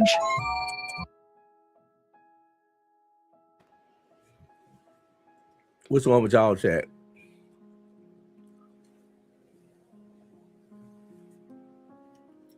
I'm gonna go with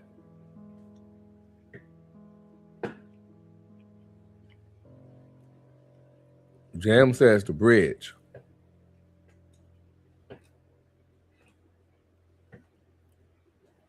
I'm gonna go with the middle one, the city. Let's see who's right in the end.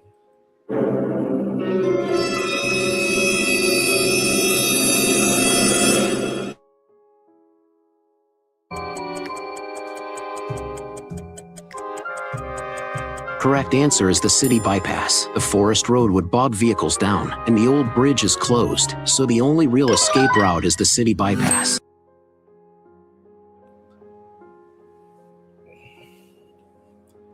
CJM, that's why you still a deputy, boy.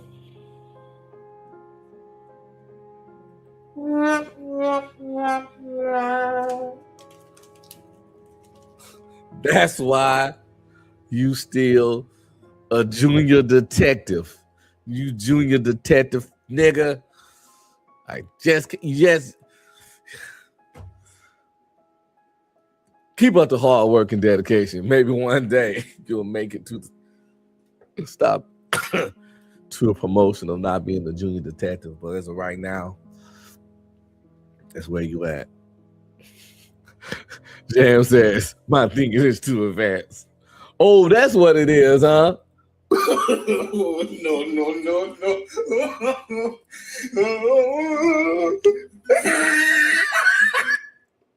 Not that you don't know what the hell you're doing. Your thinking's too advanced.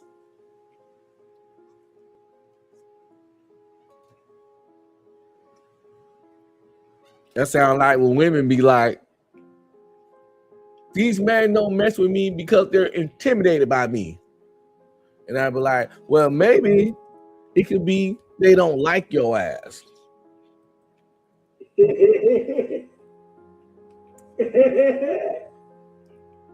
Maybe they don't approach you because they don't find you attractive. But if you want to run with intimidated, you can. And JM, if you want to run with you two events, you can, brother. Salute.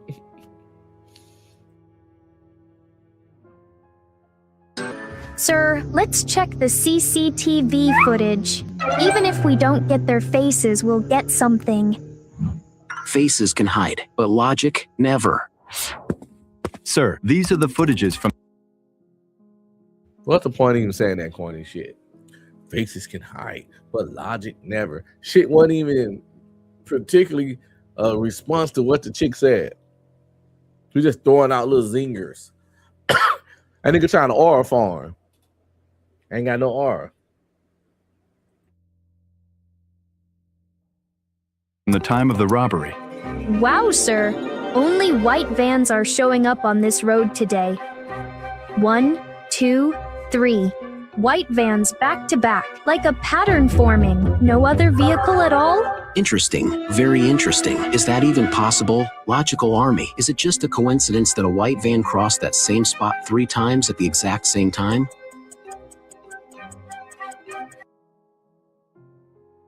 That's very suspicious. Very suspicious. I don't even think it's 3 vans. I think it's the same van. Maybe they looped the footage or something. I don't know.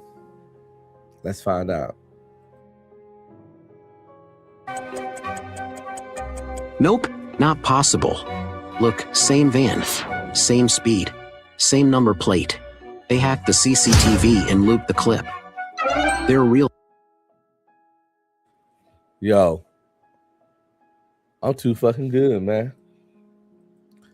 I'm too good at this shit. Straight up. I have come here to chew bubblegum and kick ass. And I'm all out of bubblegum.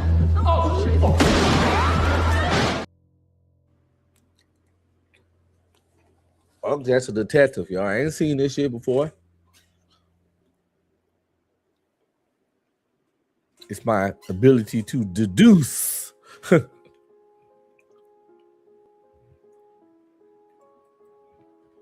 Jam, my young Padawan, my junior detective. Your first step, you gotta get you a hat like this, okay? If you ever want to be as good as detective as me and crack cases,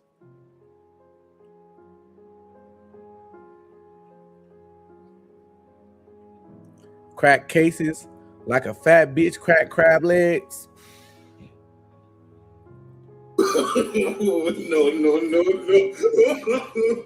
No.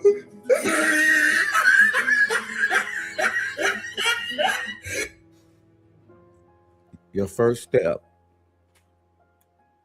get you a hat. We can get the suits together later, but start with the hat.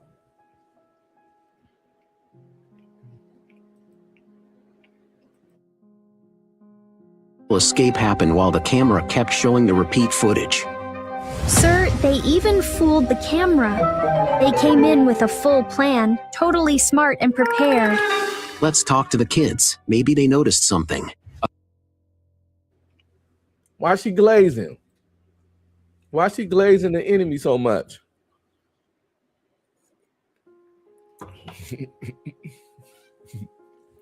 Damn, we got a hater alert, hater alert. Woo, woo, woo, woo. Hater alert, hater alert.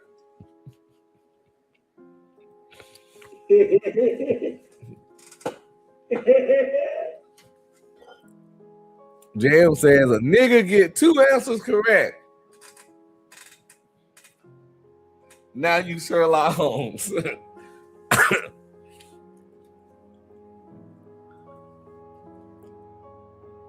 You goddamn right, nigga. You goddamn right. Can't stop. Won't stop.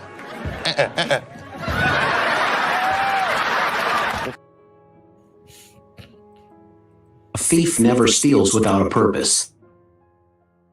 Why are there 3 bags in the front row? Usually every seat has 1 or 2. Sir, maybe the kids put the bags there by mistake.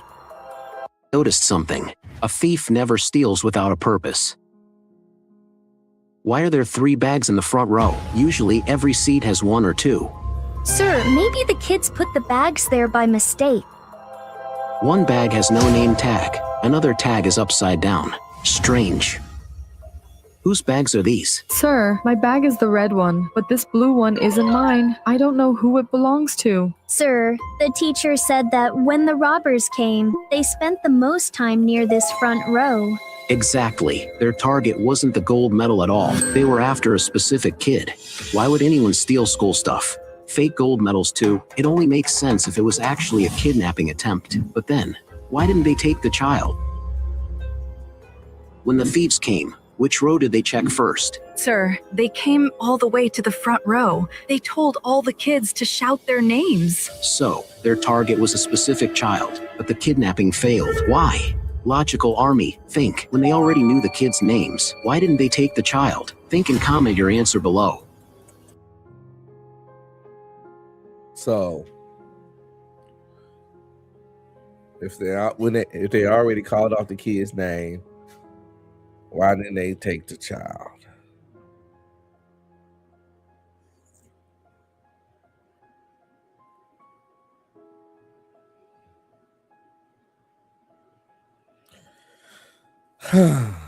What y'all got? I think maybe I gotta hear that question again.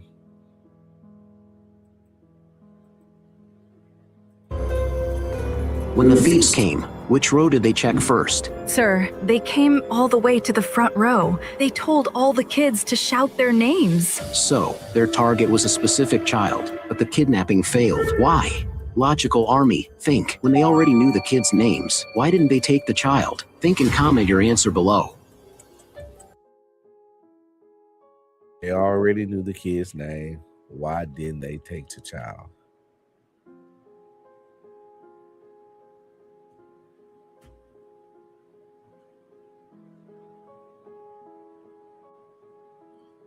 Maybe it was more than one kid with that name, or they didn't pronounce the name correctly, so the kid didn't answer.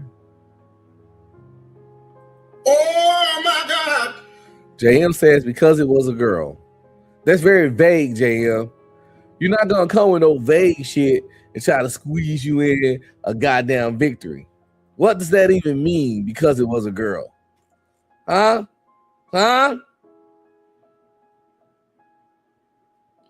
Don't be trying to squeeze no vague shit in. Not today, nigga. Stop the cap. Stop the cap right now. Stop the cap.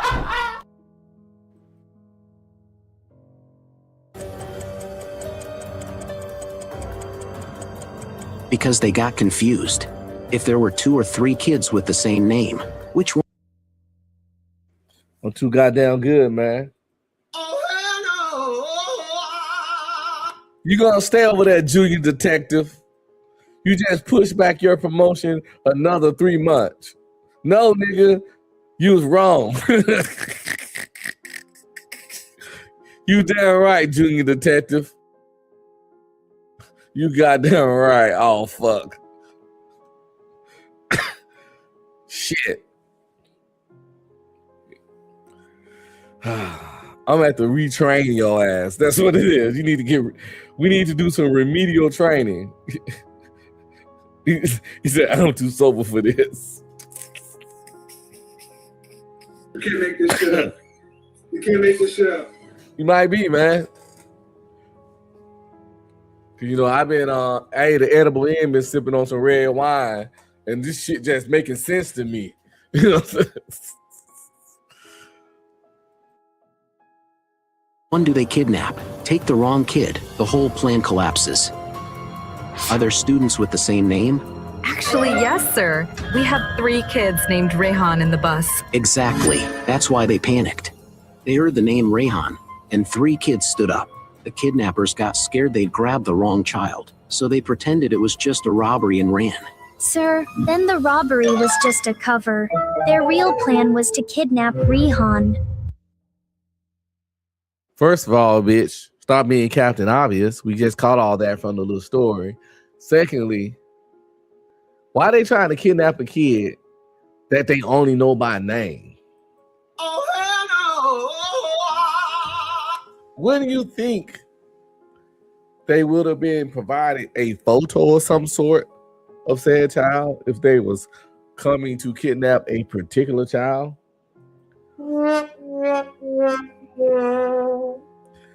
These gotta be some of the dumbest criminals ever. What in the Scooby-Doo crime is going on around here? Oh my God! But let's get back to it. But now the question is, who told them there's a boy named Rehan on that bus?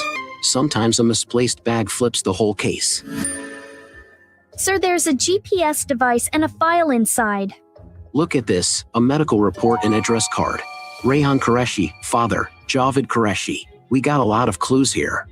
But what exactly? Think with me, logical army, comment every clue you found.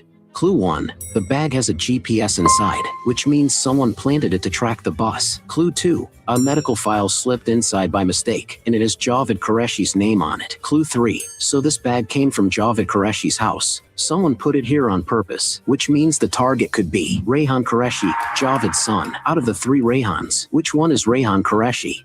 What's your father's name? Sir, Javed Qureshi. Iron made plastic. Mehul, sir. Fantastic. What an analysis. That means this kid was the one they planned to kidnap. Who dropped you at school this morning? Driver and the maid dropped me off. Alia, stay with the children. I'll go to Javed Qureshi's place immediately.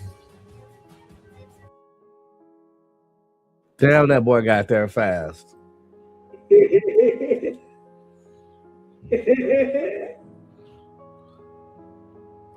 Jam says, what are the odds of 3 kids named Rehan on the same bus at the same time? In whatever country they in, that name might be as common as John. We don't know, because, you know, they talk kind of weird in this video. He all fancy and shit, and the kids got little accents. I think they somewhere else. They kind of like, you know what I'm saying, look like some Indian people too. So Rehan, it might be Rehan might be the John Smith of this region of the world. I'm just saying. Detective Mahal, I saw the news. My son is okay, right? See, look at this guy. Don't he look kind of like his name Abiz, his son, and he named Rehan? He's completely safe, Mr. Qureshi, but we need clarity. How did your bag end up on that bus? Bag? My bag was at home. Maybe the driver or the maid took it by mistake. Call both of them here. Tell me exactly what happened this morning, and what do you know about bag? I was in the car, sir. The maid took Rehan to the gate. I never got out of the car, and I don't know anything about the bag. Sir, I only put Rehan on the bus and left. I don't know anything about that blue bag, I swear. After hearing both sides, Mehul instantly... Well, that was too easy. It's clear who lied. Her ass lying, because nobody never told her goofy ass it was a blue bag.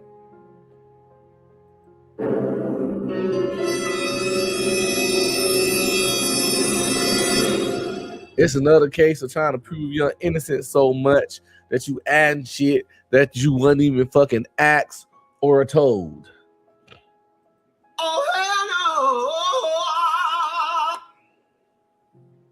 That's what I always notice in life. When you like question somebody about something and they start over explaining, that's like a high indicator that they're lying because they're overcompensating. If the truth is only a few words, you can't remix the truth. That's why when you talk about certain stuff, people be like, y'all, all y'all said the same thing. All y'all said the same thing.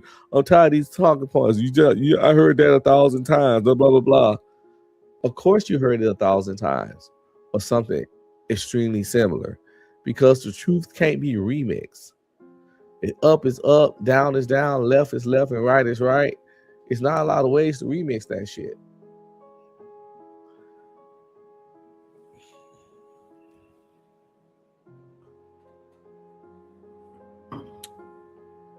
We're not gonna go down that rabbit hole right now. Let's get back to the show. He knew who was lying, but did you catch it, Logical Army?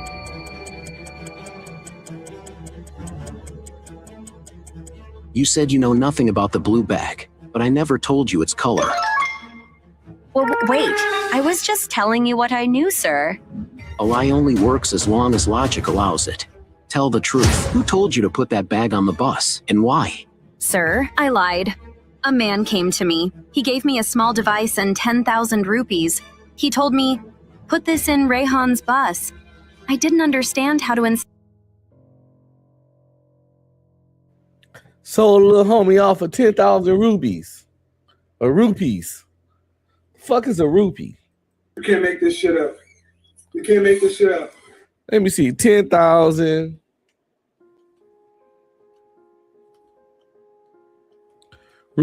rupees in US dollars. Let's see how much she sold little homie out for.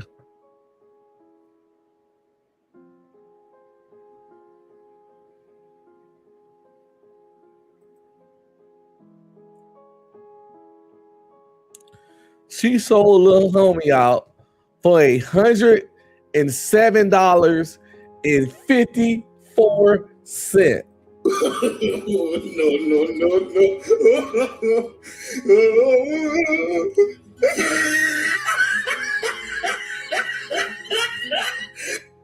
She sold little homie out. It says 10,000 rupees transfer converts into $107.54. This no good, dirty, grimy, stanky heifer. She ain't nothing but a 5 letters. 1 word. Bitch. You a bitch. You know why you a bitch? Cause I said so. You just a bitchy bitch. You a bitch McBitcherson. You a bitch McBitch. I go to McDonald's and get a McBitch because you a bitch. Bitch.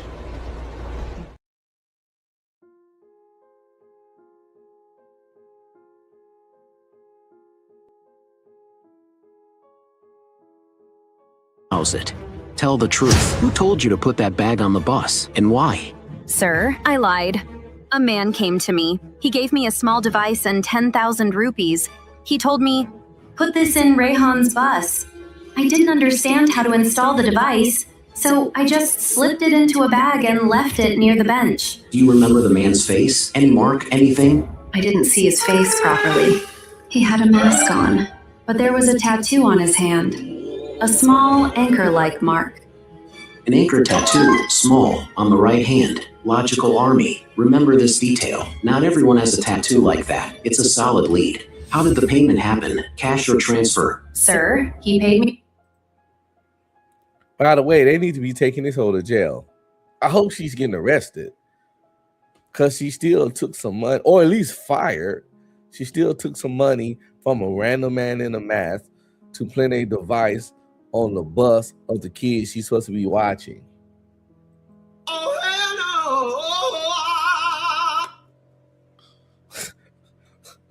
Facts, JM.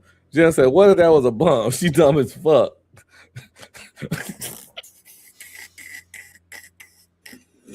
Emotional damage. You're really right, though. She's stupid as fuck. The fuck was she even thinking? For $107.54. That's the worst part.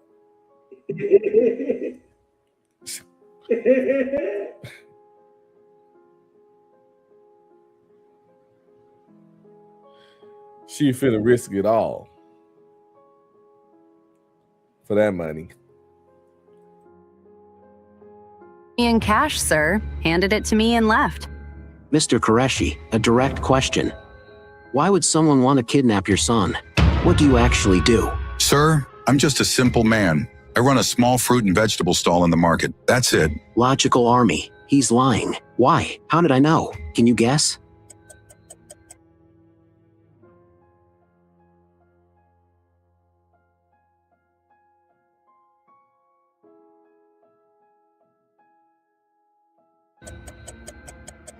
Handed it to me and left. Mr. Qureshi, a direct question. Why would someone want to kidnap your son? What do you actually do? Sir, I'm just a simple man.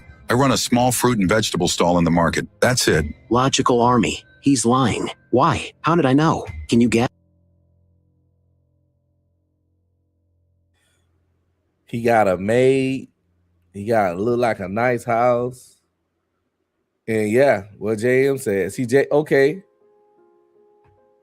Like I said, we have to retrain this nigga. You know, he's learning. That's why he even made it to the position of junior detective. Because he could throw some shit together. But yes, nice suit, you know, nice house, and he got a maid. Boy got staff.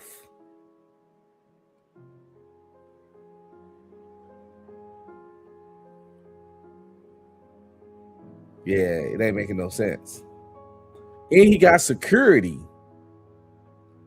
or some shit. Yeah, he get all that off a little stand. You know, yeah, that nigga lying like a motherfucker. He balling. Yes.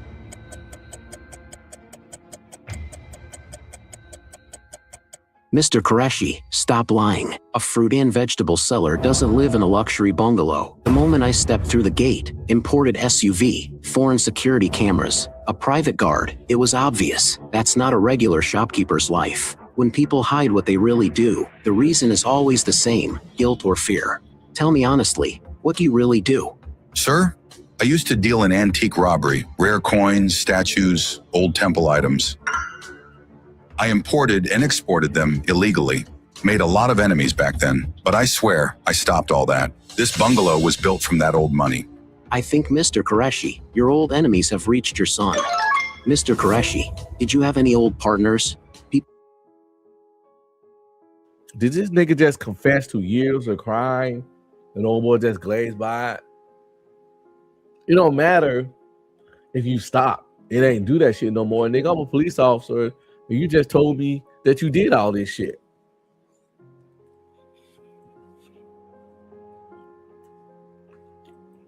And this guy's supposed to be a detective. He missed that part because he ain't even worried about that no more. You just trying to solve his little case. People you used to work with on these thefts? Sir, there were 3 men who worked with me, Ramesh, Danish, and Irfan. We were partners, but I cut ties with all of them when I left the business. Do you suspect anyone? Someone who might want money or revenge? Ramesh was angry. I owed him some money. Danish went to jail and got released 6 months ago. Irfan, no idea where he is. Do you have photos of them? The photos should be in an old file, sir.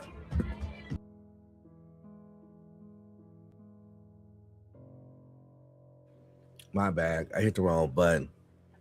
But I just want to say, yes, JM. I'm gonna pull it back up. But yes, he snitched on everybody.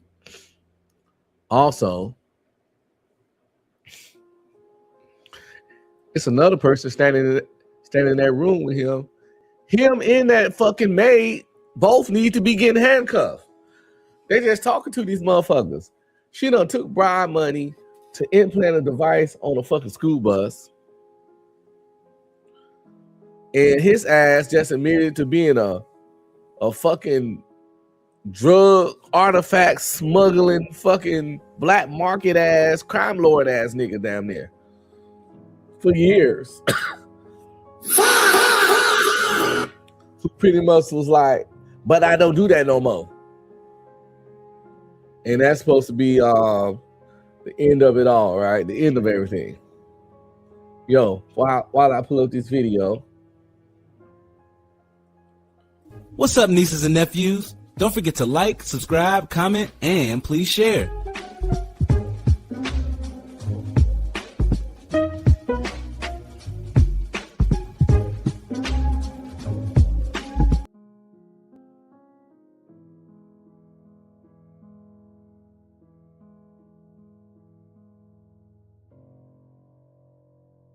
I think I found it. I found the video. If you want to support, hit up my Cash App at $UncBe Streaming. Any donation will be greatly appreciated. Thanks in advance.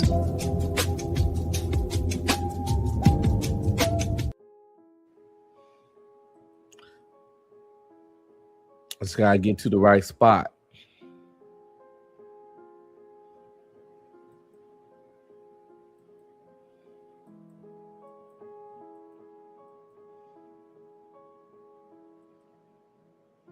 The gate, imported SUV, foreign security cameras, a private guard. It was obvious. That's not a regular shopkeeper's life. When people hide what they really do, the reason is always the same, guilt or fear. Tell me honestly, what do you really do? Sir, I used to deal in antique robbery, rare coins, statues, old temple items. I imported and exported them illegally. Made a lot of enemies back then, but I swear I stopped all that. This bungalow was built from that old money. I think, Mr. Qureshi, your old enemies have reached. I mean, let him know that the house he bought is bought off of crime money. You can't make this shit up. You can't make this shit up.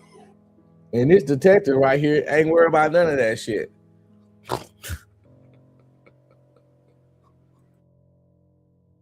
Your son.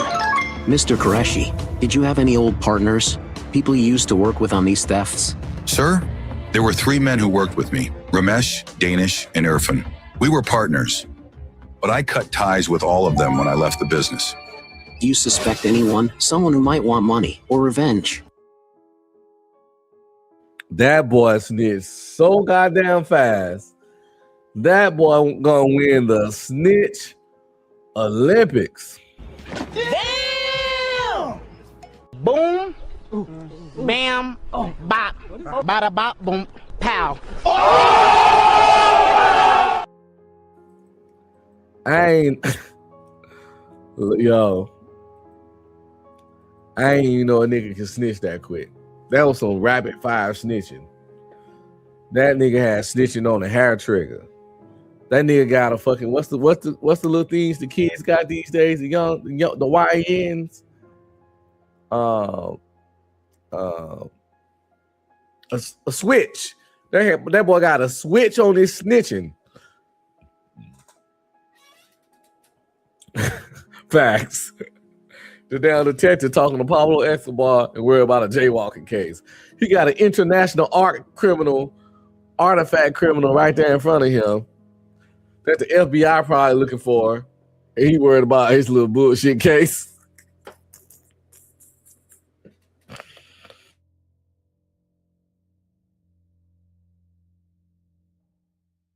Ramesh was angry. I owed him some money. Danish went to jail and got released 6 months ago. Irfan, no idea where he is. Do you have photos of them? The photos should be in an old file, sir. Logical Army. That boy keep files on niggas. Oh my God! He's snitching, and he got files on you when it's time to solidify the snitching. Give a nigga a break. Give a nigga a break. How much more can I take? Give a nigga a break.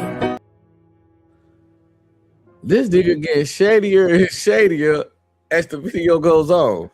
And the detective looking dumber and dumber as the video goes on. I know who planned the kidnapping. Did you figure it out?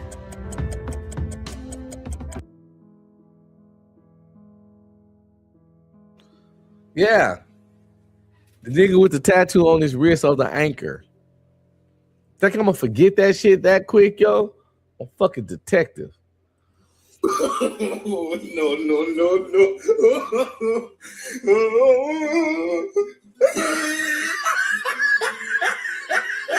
Earlier, old girl, when he cracked her ass and made her break down, because that dude, this detective is a fucking, I tell you what, he really good at niggas, making niggas spill the beans. But, Jim says this is insulting. Hey, you say that now, but the last 2-3 turns, you missed the shit, so you know what I'm saying? Don't act like you done graduated junior detective now. You know what I'm saying? But yes, this particular one is insulting.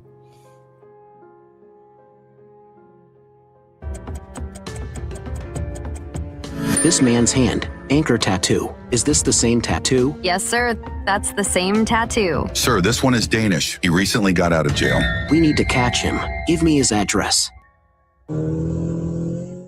Sir, looks like the house is locked. Maybe he escaped. Someone's inside. Logical army. How did I know someone was inside?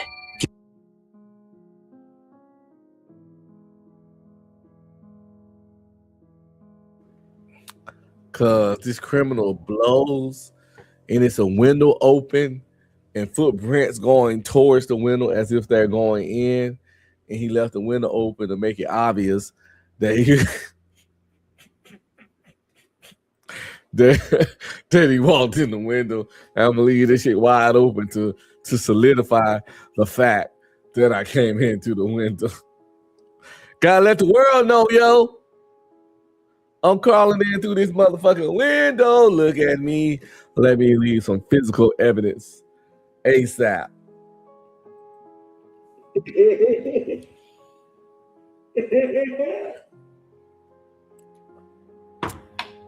Worst criminal ever, nigga. Can you guess?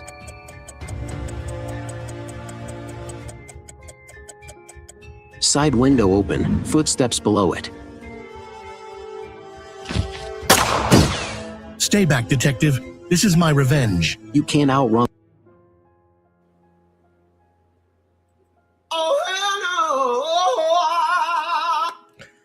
He tried to pop the homie. This nigga suck as a detective, but he's still the homie, you know what I'm saying? He kind of corny and shit too. And that hat lame as fuck. It ain't cool like my hat, but he's still a federal detective. JM said this nigga is Inspector Gadget with no gadgets. But he might not got no gadgets, but we all know he got that blicky. He got a golden blicky. So maybe he gonna pull that out. Let's see.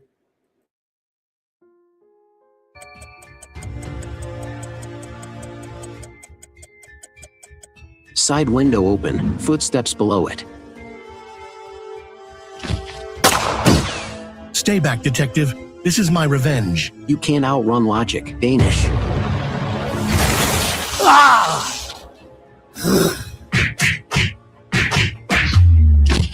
Sir.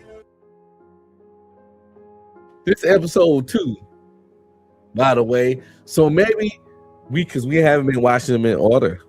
Maybe he didn't have the golden blicky at this point. But JM, I know you know the golden gun I'm talking about. Oh, James says he only uses the golden gun when it's completely unnecessary. That's a fact. When the people ain't fighting or resisting, he always wave the golden gun right in their fucking face. But when a nigga done shot at him and got the gun pointed right at him, that's when he used this fucking taser that we ain't never seen before. You can't make this shit up. You can't make this shit up. But I guess JM, he had a gadget. Goddamn, junior detective, you stand corrected again.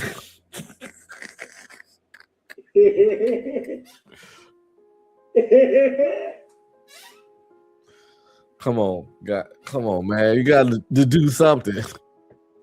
Now, this is a good deduction.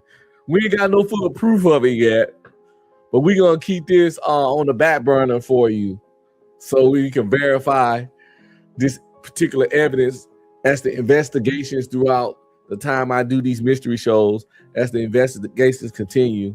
But we gotta log this in as a personal investigation that we doing over here at the Insomniac Theater, where we gotta see if this is true, that he only pulls out the golden gun when it's completely unnecessary. Hey, if you prove this true, you become official detective. I'll give it to you. If you can prove this true, junior detective no more. We're gonna have a ceremony, everything. Make you official with a promotion.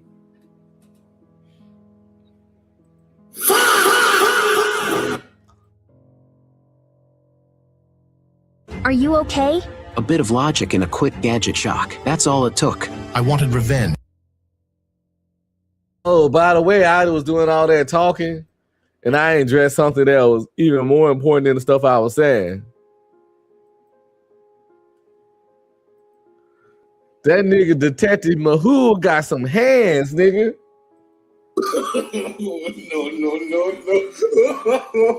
No. He hopped over there in that trench coat and put the motherfucking bloopers on this nigga and the floppers and the poppers.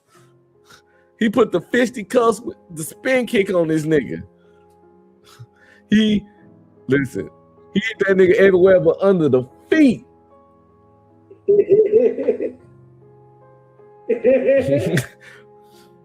Hey, he brought Fish to a gunfight. Yes, he did. He brought Fish to a gunfight and won, nigga. You can't make this shit up. Fish to a gunfight and won. Now, he hit him with the taser first, but still, though, you already had the gun out. You already shot at me. By the way, the guy that shot at him when he came through the window, I just want to say that nigga aim is horrendous. The most inept criminals ever. Hey, the most inept detective ever needs the most inept criminals ever. It's a perfect fucking combination.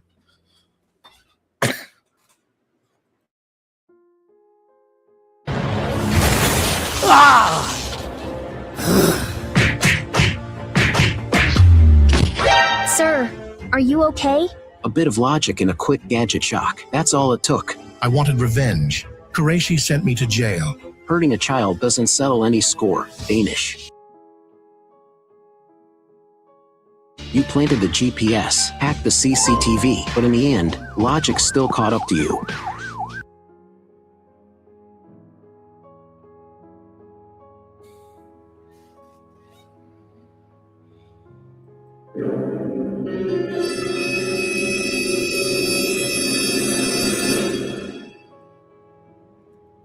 That boy lined him right up. He lined him right up.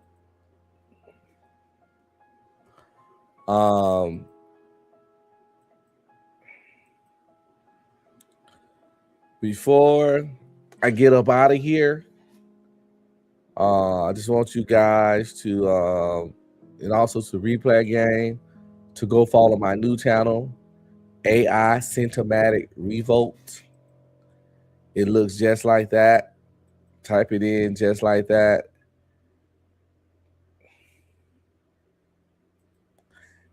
Hold on.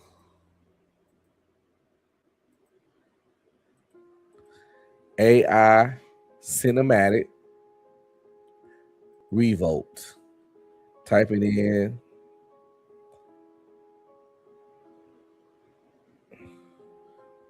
Go check out my new channel. Got a lot of fun stuff on there. It's where I've been spending a lot of my time. Why I haven't actually been live streaming. I just dropped a link. So shoot over there. Called A.I.Cinematic Revolt. They will let me use Revolution in it. I wanted to call it AI Cinematic Revolution, but for some reason, they kept saying that name wasn't a a name you can use. I think it was solely because of Revolution. So I'll show y'all this one trailer I made on there before. We're gonna check out a little something I threw together the other day, and got a lot of ideas and more content coming soon. I already got a few videos on there, including this one. So go check it out. You can be the first ones here and watch as it grow.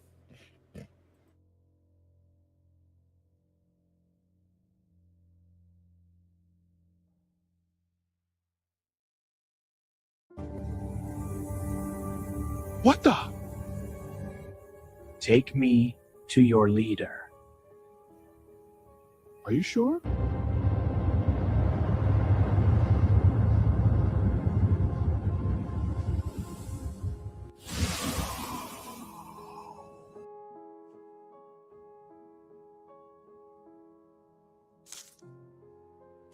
This planet already looks like it's been invaded.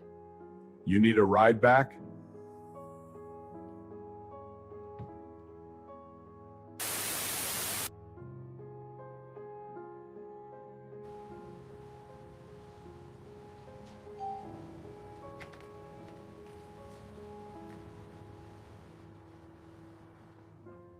Sorry, my son has the room kind of messy.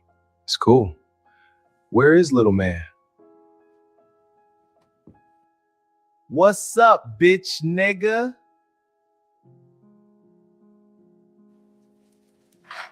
Little man has a big appetite, huh? Mind you business, fuck nigga! This is not gonna work.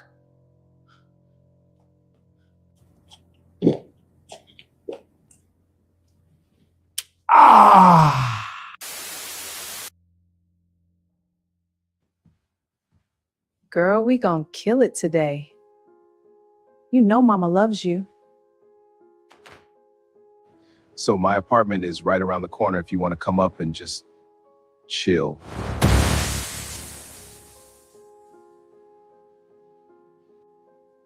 I just want to let you know I'm celibate. That's not a problem. You're celibate and I'm financially celibate. What's up, nieces and nephews? Don't forget to like, subscribe.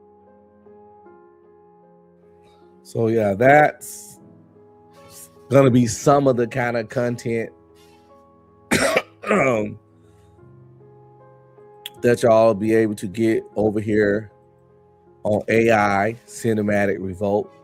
So if you're watching this now or later, shout out to the replay gang. Please go over there and check it out.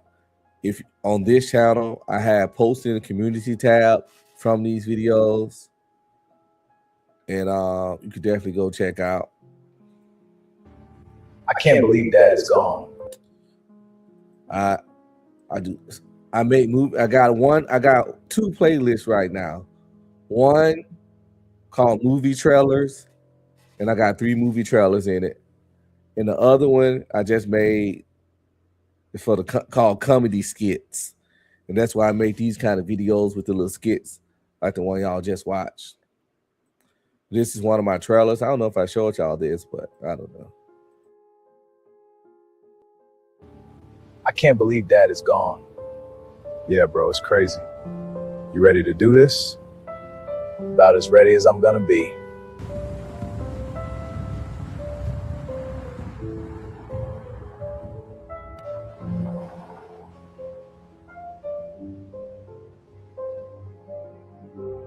I'm sorry about y'all father. Thanks, Bob. We appreciate you making it to the funeral. A grizzly couldn't have kept me away. Yeah, he loved you, man, and he loved this place. Yeah, this was his favorite time of the year. Yeah, he used to love bringing you boys out, and I'm glad y'all honoring the tradition. So is John's brother cute as him? John is all mine. But to answer your question, yes. 2 pops. 2 pops.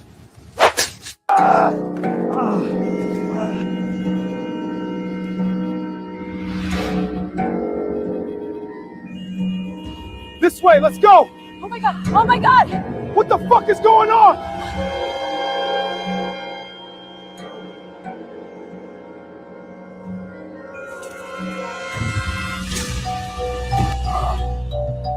Tasha, go!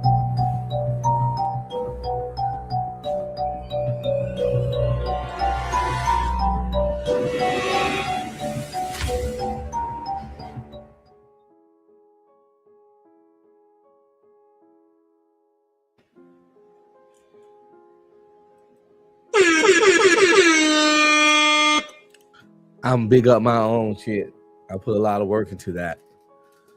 But yeah, so I got a couple more trailers on there. I got that skit.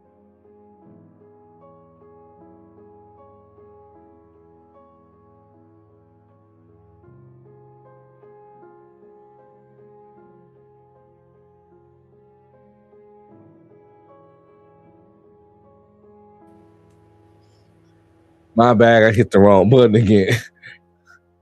Jam says, why I want to see the whole movie now. Because that's what a good trailer does. A good trailer makes you want to see the whole movie. And when I was in film school, in one of the classes we had, one of the assignments, well, a couple of assignments, was like making trailers for movies that you had to come up with a movie idea and create a trailer. And we got graded based on, you know, if the trailer called people in. They thought they were the most dangerous thing in the hood. They thought they were the most dangerous thing in the hood. They did what they wanted, when they wanted, and to who they wanted.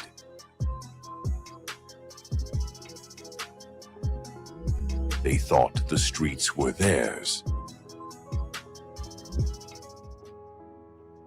They were dead wrong.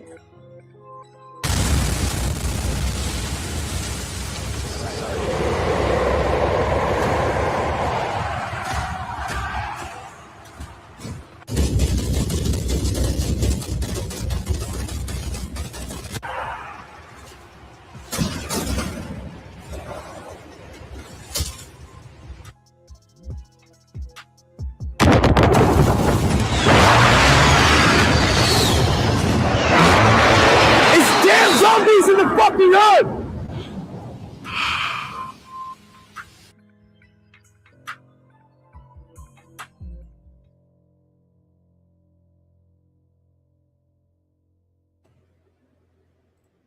But that's what goes on over there at AI Cinematic Revolt. That's A.I. Cinematic Revolt, REVOLT. I dropped the link earlier. That's the kind of stuff that's going down over there. Got a lot of ideas. Gonna be doing movie trailers, skits, and also short films. Got a really good short film idea. I think I'm gonna record the workflow for that one. So when I drop the video, I'm gonna drop the whole process of how I made the video, somewhat edited up for time to a degree. Depends how long it is, of how I made the video for y'all to check out later. Because sometimes you know it's fun just to see the process, and also you can learn from the process.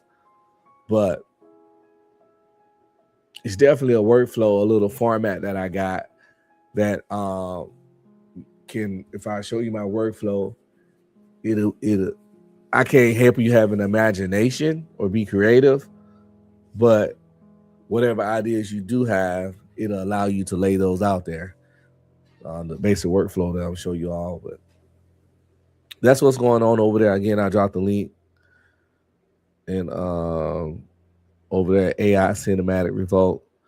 Got it's gonna be a fun channel, a fun time. And I got some, you can do so much with AI, and just if anybody got any ideas, shoot them to me. We can play around and brainstorm some shit. You can be the idea man, and I'll help you bring it to life. Just for entertainment purposes, you know. Or if I don't gotta help you, I'll show you the way. Because, you know, I like to share information and knowledge and stuff. I don't really never been a dude to only want to be the only one to know something or even the best at something. I don't know. None of that kind of shit never really mattered that much to me at all.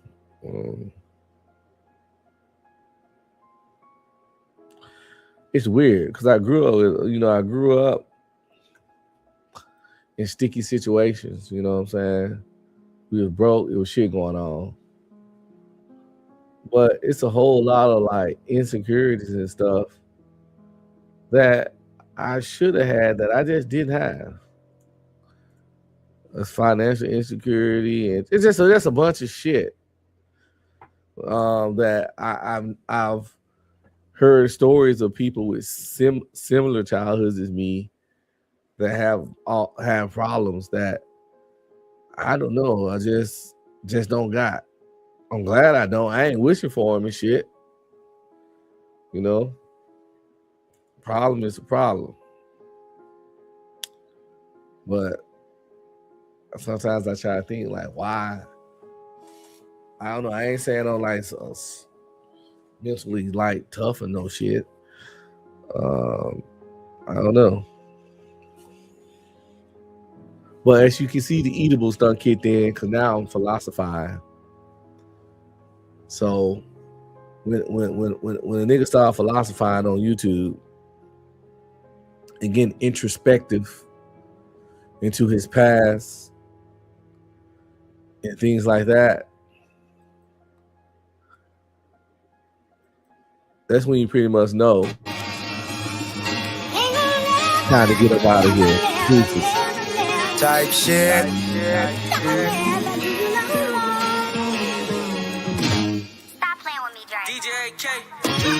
Come on, I'm doing up shit. Fuck all that young shit. I'm cool with up shit. Type shit. Activities. I'm doing up shit. Fuck all that young shit. I'm cool with up shit. Type shit. Activities. Posted up on the island with a bitch. They call me cause I ain't on that dumb shit. Yeah, I'm rich, but act broke with a bitch. Duval day, I really do it for the kids. Getting chicks, never gotta work a job. No Viagra, dick still get hard. I can make your auntie swipe a credit card. OG in the game, realest that you ever. Aunties get down on the floor. Show these poor ass hoes how it go. Back it up like Freak Week 94. Is she under 24? It's a no. Come on, I'm doing up shit. Fuck all that young shit. I'm cool with up shit. Type shit. Activity. I'm doing